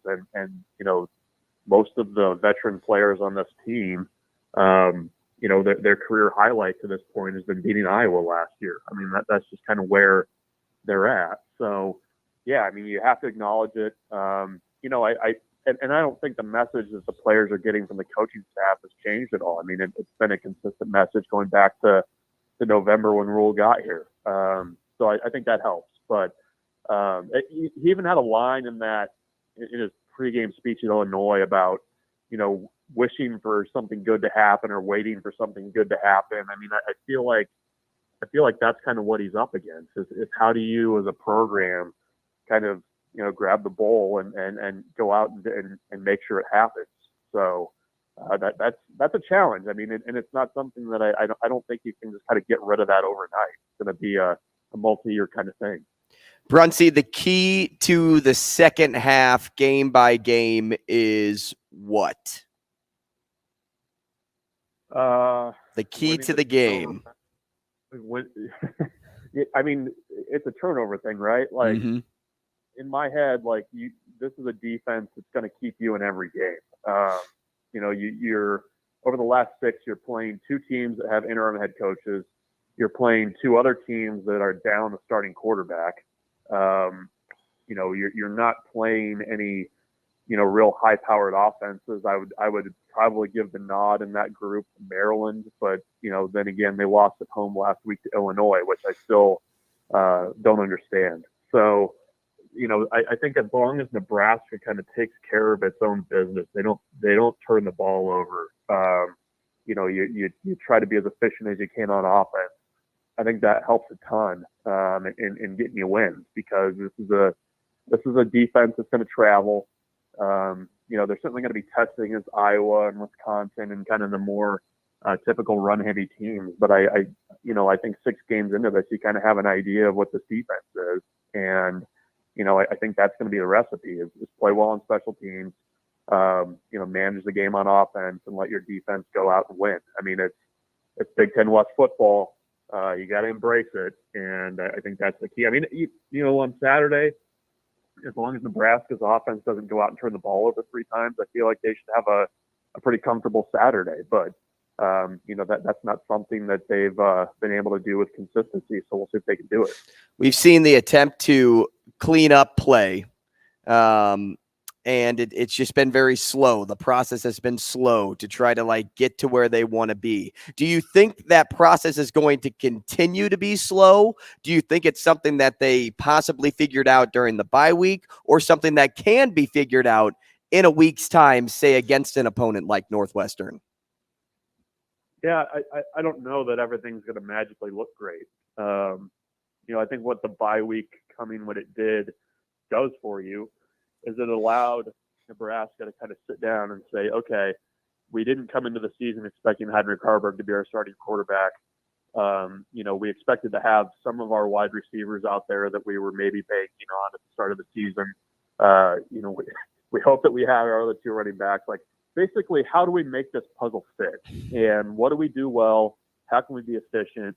I would hope that coming out of the bye week and having a week to kind of work on things that, it would look a little bit better. I mean, I think the kind of controllables and, cutting penalties, things like that, I would hope that those would get better, with a little bit of a pause and a time to kind of refocus on yourself. We'll see if that happens. But I'm expecting a little bit more of not a pared down playbook, but I think kind of just sitting down and having a self-scout and kind of seeing what they did well would probably help them, given, all the changes that they've had, the injuries that they've had, and kind of how they've had to piecemeal it together on offense the first 6 weeks of the season. I mean, I don't think this is the offense that they would love to be running right now, but sometimes you just to play the cards you're dealt. We're talking with Michael Bruntz, Husker 24/7. Bruntz, I know you don't focus, exclusively on recruiting like some of your colleagues over there at Husker 24/7, but if you are a Nebraska coach, I guess what level of concern would you have about Carter Nelson's seeming flirtation with Notre Dame? I would say on a scale of 1 to 10, maybe a 3. Okay, so not much. 4. I think a lot. Notre Dame's always been there. I mean, they haven't given up since Carter Nelson committed to Nebraska. I mean, I think a big thing for Nebraska is continuing to show progress on the field. Mm-hmm. I think there's a lot of ties there to keep him in the class. I think part of it was going to see the USC Notre Dame game. I mean, that was a pretty big experience to see, I'm sure. But as we kind of sit here right now, my level of concern isn't super high. He's going to be in Lincoln on Saturday. I think he's pretty much been in Lincoln every game weekend they've had. Mm-hmm. So I don't think that there's a flip impending, put it that way. So it is noteworthy though that you make the trip. The fact that Notre Dame sent a staffer to small town Nebraska on a random Friday night, that's notable. But I don't know that there's a huge level of concern from Nebraska's point of view right now. I mean, they were well aware of that visit happening. Matt Rhule indirectly referred to that this week, so I'm not hitting the panic button yet. Bruntz, I think you'd be really good to answer this question, and I've been saving it for you specifically because I heard a quote from Coach Rhule last week that he said, "I don't need to prove anything to anybody, that the process works."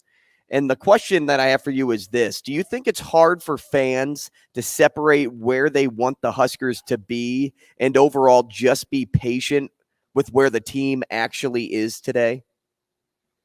Yes, it is hard. I mean, when you watch the program basically flounder for 20 years, yeah, that's hard. That's kind of hard to. It's hard to be told to be patient, you know. And I understand from Matt Rhule's perspective, it's like I haven't even been here a year. Like that's not my fault. You know, I'm working to build this thing. You know, Nebraska fan that's been, you know, going to road games and, you know, coming. You watch Nebraska fans coming home from road games the last 10 years or so. It's sad to see. Like people just kind of, you know, thumbing on their phones in the airport, just looking down. I mean, that's kind of what it's been. So I can see both sides of it, where from the coaching staff's perspective, they're like, you know, this is going to take time. It's a big rebuild. And then, you know, from the fans' point of view, it's like, look, we've been here the whole time. It sucks. We want to win games. We want to be happy when we leave Memorial Stadium and travel on the road. And, you know, I think it's tough too when you see programs that historically, you know, are seen as being below Nebraska having success. I mean, like Kansas having success, you know, Colorado, you know, their little flash in the pan to start the season when they were kind of having to rebuild everything too. It's hard to be patient. I get that, but I mean, I can kind of see it both ways. But you know, Matt Rhule believes in how he's going to do things, how he's going to rebuild things. He's done it twice at other stops. And Nebraska fan, you know, sitting there having not gone to a bowl game since 2016 is wanting to see some return on this stuff. Bruntz, I'm curious. You know, I'm very fascinated by you being a Heisman voter, so I like to ask you Heisman questions. I know that Michael Penix, and I know you can't talk about specifics, but I know Michael Penix is the dramatic Vegas favorite right now. But I kind of look at the group of candidates, and I don't know that I've seen, you know, that quote unquote Heisman moment yet. How much stock, when you're kind of evaluating these things, do you put in some of those like marquee moments versus the entire body of work? I don't know. The Heisman moment, it's kind of got to be on top of the body of work, right? Mm-hmm. Like I think sometimes, especially early in seasons, people can kind of become prisoners to the moment a little bit, and sure. Like everybody tripping over themselves to say how great this performance was and where it ranks and all time and all this other stuff. And it's like, well, you know, we'll see in November. Like that's just the way the college football season goes, where you have ebbs and flows, and you know, guys that look great in September fall off by the time they reach November. I mean, in my head, it's always like, okay, what's the body of work? Like, were you able to do it consistently over the whole year?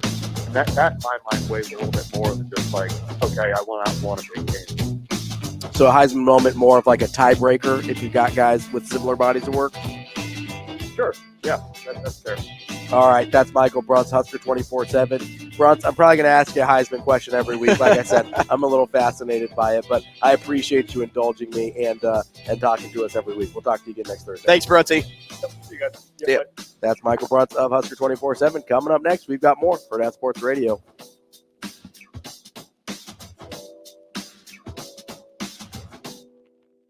Ravi, Lulla, Andrew Rogers here with me. AM 590 ESPN Omaha, ESPN Tri-Cities, KFOR in Lincoln. We may or may not have spent the entire break trying to figure out how to become Heisman voters. Yeah, I'll read it off so people that are interested. I mean, college football fans out there are probably like, wow, that would be such like a cool thing. And I was thinking the same thing. So I thought, how do you become this? Let's make this happen. There's a big process / procedure by which the balloting process is conducted. Mm-hmm.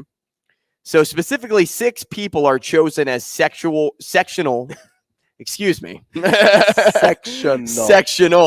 representatives. We're talking about Heisman voters here. Sectional. Yes, we'll enunciate. Enunciation's I'm telling you, important. those S words, they get me. Enunciation's important. So sectional There you representatives include the Northeast, Mid-Atlantic, South, Midwest, Southwest, Far West. Actually, Nebraska's in the Southwest, if you can believe it. Yeah, I mean, why would it be in the Midwest?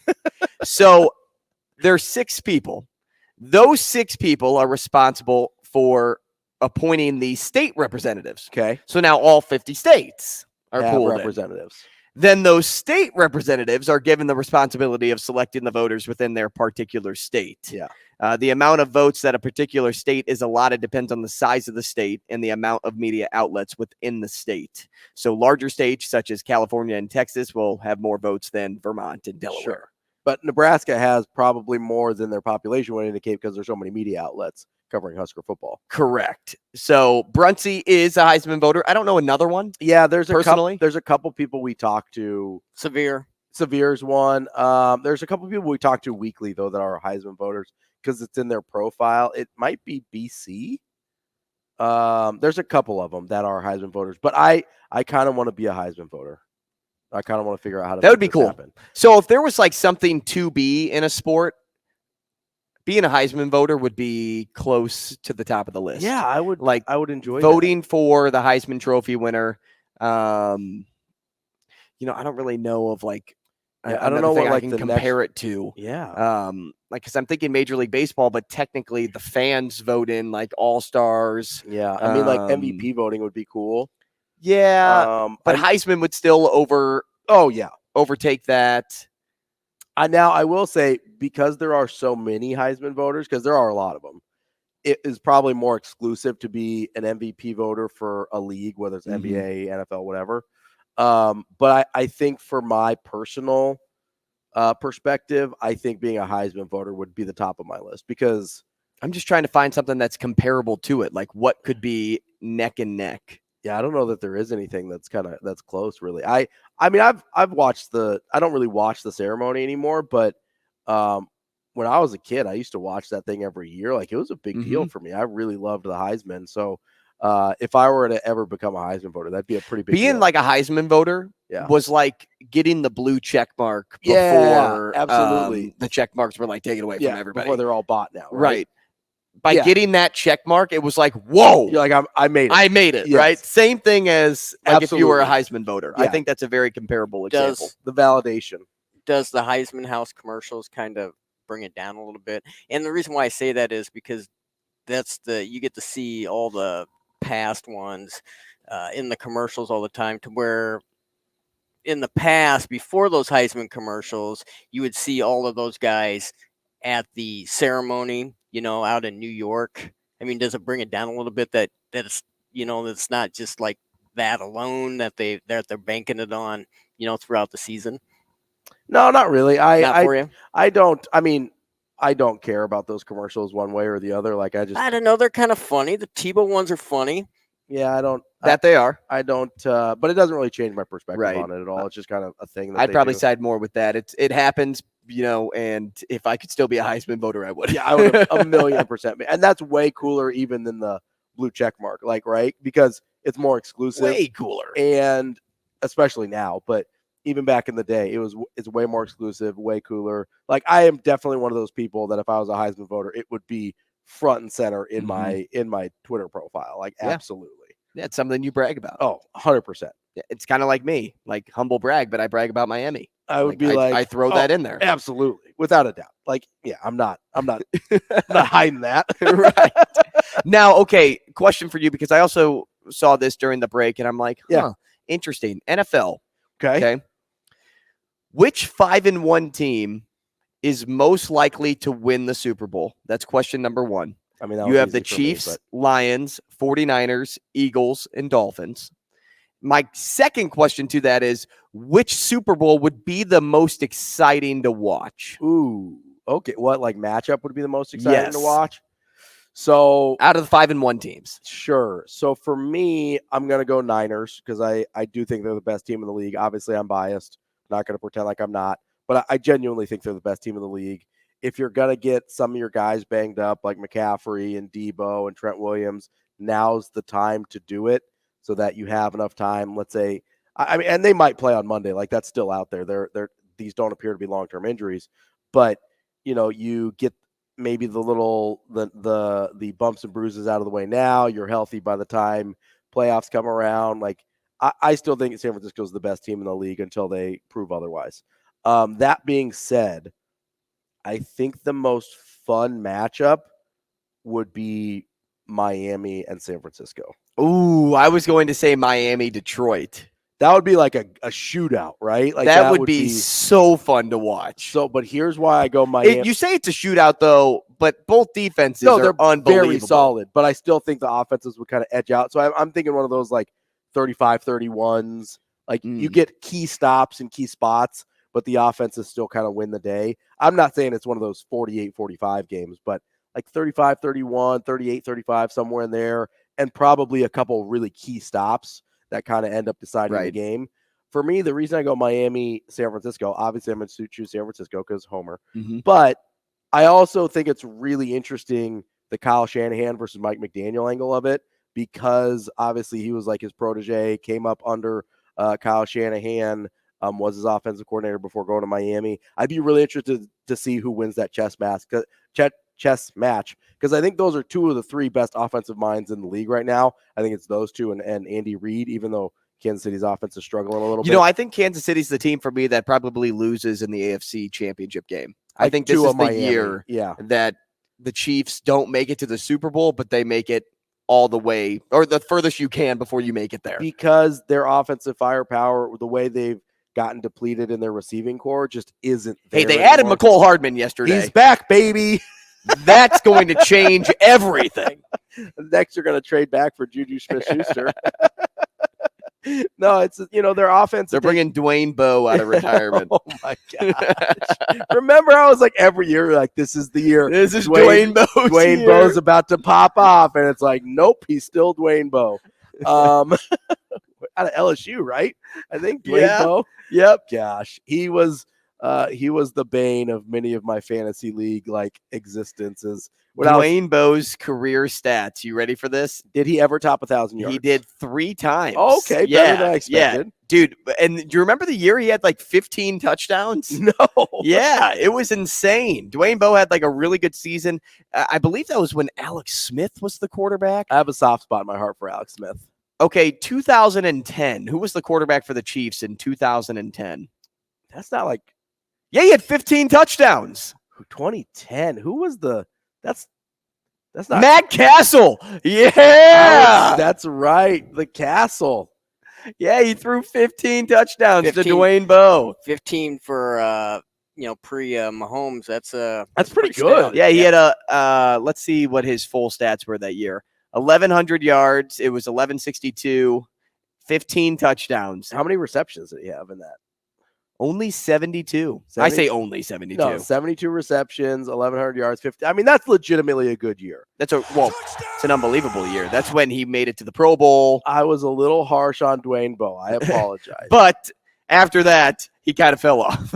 He did have one more 1,100-yard season the year after, but then it was 800, 600, 700, and then he obviously fell off in Cleveland. So the 800, 600, 700s are when I was having him in fantasy football. That was. Well, you were wishing for that 15 touchdown season again. You saw the bright spot. And you're like, hey, let's do this again.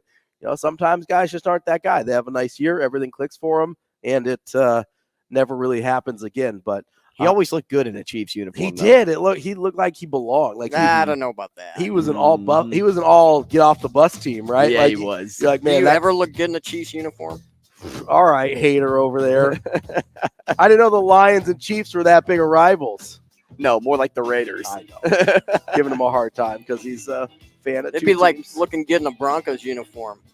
Well, I agree. Nobody does that. Why don't Russell you does. Why don't you just wear a Sea Chumps uniform?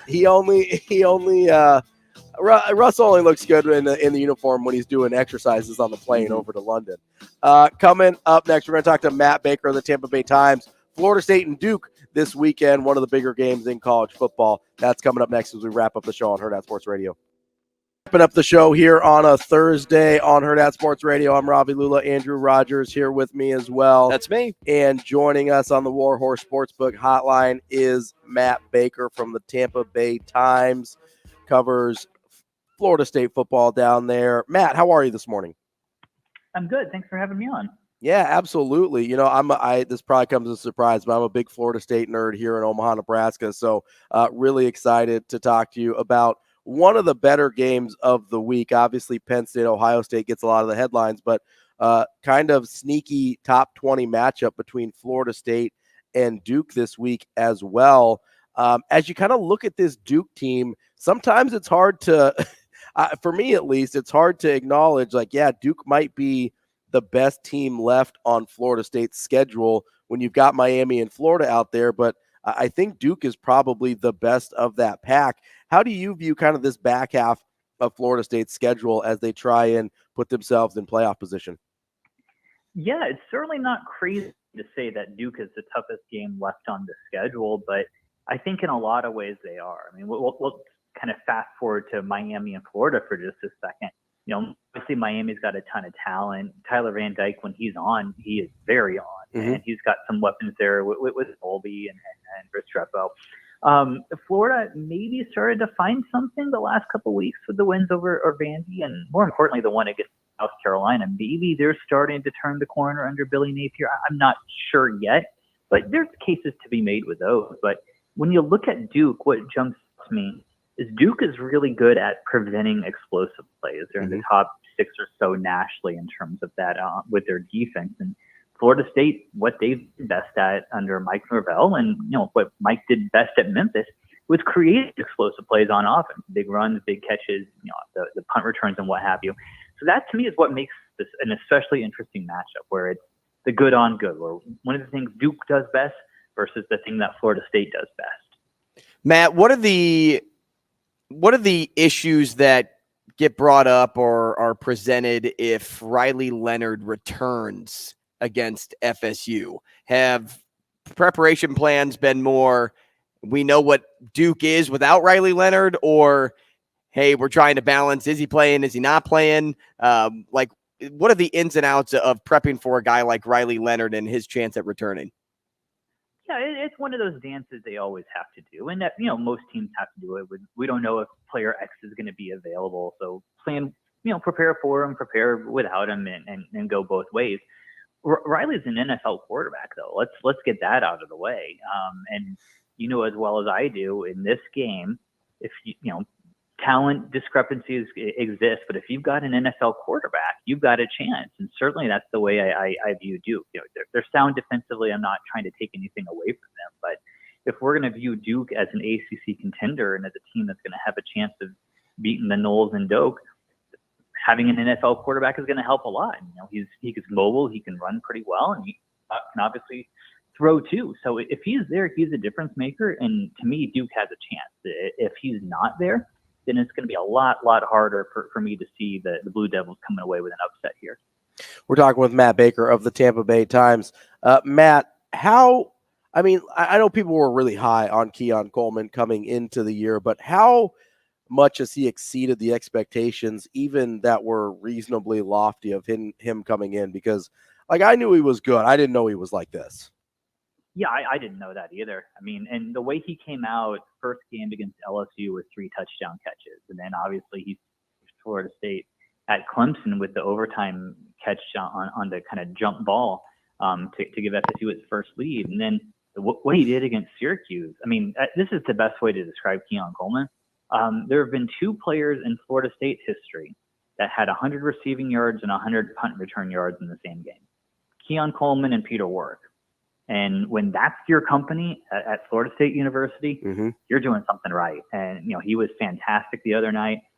Certainly when you factor in the fact that the Noles didn't have Johnny Wilson, who's another NFL caliber receiver. So it's not like the defense could just, had to split around. No, they were focused on trying to stop Keon, and they couldn't, because he's a fantastic All-American player to me. And maybe the best player on this team. And certainly to me, as I looked at this team going into the year, I thought they were a playoff team that could win the ACC. But after what I've seen so far, I think they're a legitimate national championship team. And if I had to say what changed in my mind since August to make me think that, Keon Coleman's emergence is probably the reason. Well, and a lot of people focus on Jordan Travis and Keon Coleman and Johnny Wilson in that passing game, but something that Mike Norvell's teams always do pretty well, and they could do well again this year, is run the football. Trey Benson and Lawrence Toafili both at over 7 yards per carry. How important has that been in opening things up for guys like Johnny Wilson and Keon Coleman? Yeah, what jumps out to me about this Florida State team, we just we're gushing over Keon Coleman, and deservedly so, but to me, it's a collection of talent. It's not one or two dudes. It's a bunch of guys who are very talented, who on any given Saturday, this is the defense that Florida State's facing. This is the specific schematic wrinkle to attack them. Norvell's really good at kind of scratching where it itches, if that makes sense. And he's got a bunch of guys capable of that. And with the certain schemes that they might face on any given Saturday, the run game is going to be more important. And Trey Benson has been explosive in his career. This year, he hasn't been quite as impressive as last year, aside from the 200 yards against Virginia Tech, which is a pretty big thing to kind of gloss over. And Toafili has certainly been explosive as well with the 50-yarder he had the other day against Syracuse. So there are just kind of more of those, more stars in that constellation where it's kind of an everybody eats offense and you don't know who's going to come up. And that's what makes Florida State so dangerous to me. Florida State had a really good start to the year, Matt, taking down Clemson early. They also found a way to get it done against LSU, and now it's Duke's turn, right? You have those ranked teams that we're talking about. Florida's kind of fallen off a little bit, Miami a little bit of the same. But my question to you is this: in regards to Jordan Travis's situation of winning a Heisman Trophy. Okay, if Florida State wins out and makes the college football playoff, are there enough key wins in there? And has he done enough to separate himself from the rest in order to win that trophy? So let's separate the question. Are there enough key wins there? Yeah. I mean, Duke's going to be a primetime top 20 matchup. If he does really well there, Miami, I'm sure, will be a primetime matchup because it always seems to be. And Florida is still going to matter, even if those games aren't. If the teams aren't great. And then plus, let's not forget the ACC championship. If we're fast forwarding here, we're probably going to go up against Drake May and UNC. So there's opportunities there. The other question in terms of has he done enough, that to me is the better question. And I don't know yet. Honestly, if I had to do a top three, I don't know that he would be on it. I mean, Michael Penix is one, and I don't even know who 2 and 3 are. But there's, you look at certainly. Look, when he's on, he's fantastic. He won the game against the Gators last year, and one of the better quarterback performances I've seen, the way he moved around. He hasn't quite been the same this year, maybe a little bit banged up. His completion percentage is better through the midpoint than it was last year, but still not great. You look at this team, I think I'm inclined to say Keon Coleman's been the best player, not Travis. So that type of thing can hurt him too. But we still got half the season left, and I think there's going to be opportunities. And if he plays the way he did against Florida, if he does that against Duke and Miami and the Gators and then UNC, Louisville, whoever it is, he'll be in the conversation. Matt, I'm curious. You talked about Florida State as a legitimate national title contender, obviously college football playoff contender. If they don't reach those goals, what do you think it is that went wrong? Would it have been maybe a little inconsistency from Jordan Travis that ends up biting him, or where do you see areas where they could possibly trip up? Yeah, the biggest weakness is completion percentage. If you look at the top teams in the country, though, Georgia and Washington and those guys, most of them are pretty high with their quarterback completion percentage. Even Ohio State and I think Penn State are lower on that list, but they're at least a full completion percentage, or at least a full percentage point better than what Jordan Travis has been. So, and it's not all on Travis; it's the line and the drop passes, and it's not all on him. But if you're looking at the stat, that's the one that jumps out that could be an Achilles heel. If there's a play to be made, can Travis make the throw and the receivers make the catch to make it happen? And we saw, when they struggled against Clemson, they had one-on-one coverage and they couldn't get it done. And so if I'm a Florida State fan, that's the stat that concerns me. I think the defense is good enough. I think there's enough playmakers. Maybe pass protection can be an issue at times, but it's just, can they make kind of the simple plays to win a game consistently at a high level? And that's potentially the Achilles heel. Matt, quickly here, got about a minute left. I know you're a Northwestern graduate. I got to sneak this one in because Nebraska has Northwestern this weekend. Are you shocked that the Wildcats are as functional as they are, knowing everything surrounding the program entering the year? You know what? I am. I expected them to be just absolutely terrible. The way you lose Fitz and everything that went down with that, it'd be very easy for the program to crumble. And let's not pretend like they've been great, because they haven't. I mean, yeah, they crushed UTEP and found a way to beat Howard the other day, but this is still not a great team. Mm-hmm. But my expectations for them were not to be great. It was for them to be bad. The fact that they're a notch or two above bad, that's something. That's something for this completely lost season. Matt, we appreciate the time, and maybe we'll talk to you down the road as Florida State continues their season. We definitely appreciate your insight. Thanks, Matt. You got it. You bet. That's Matt Baker from the Tampa Bay Times, giving us a little look into one of the best college football games this week, Florida State and Duke. Obviously, the marquee matchup. Just a ton of good ones. Penn State, Ohio State. Great weekend for college last football. Week, it was just Oregon, Washington. This weekend, it's like, whoa. We've got a buffet. We'll dive into that tomorrow as we get you ready for the weekend. We'll be back tomorrow. Hurrdat Sports Radio.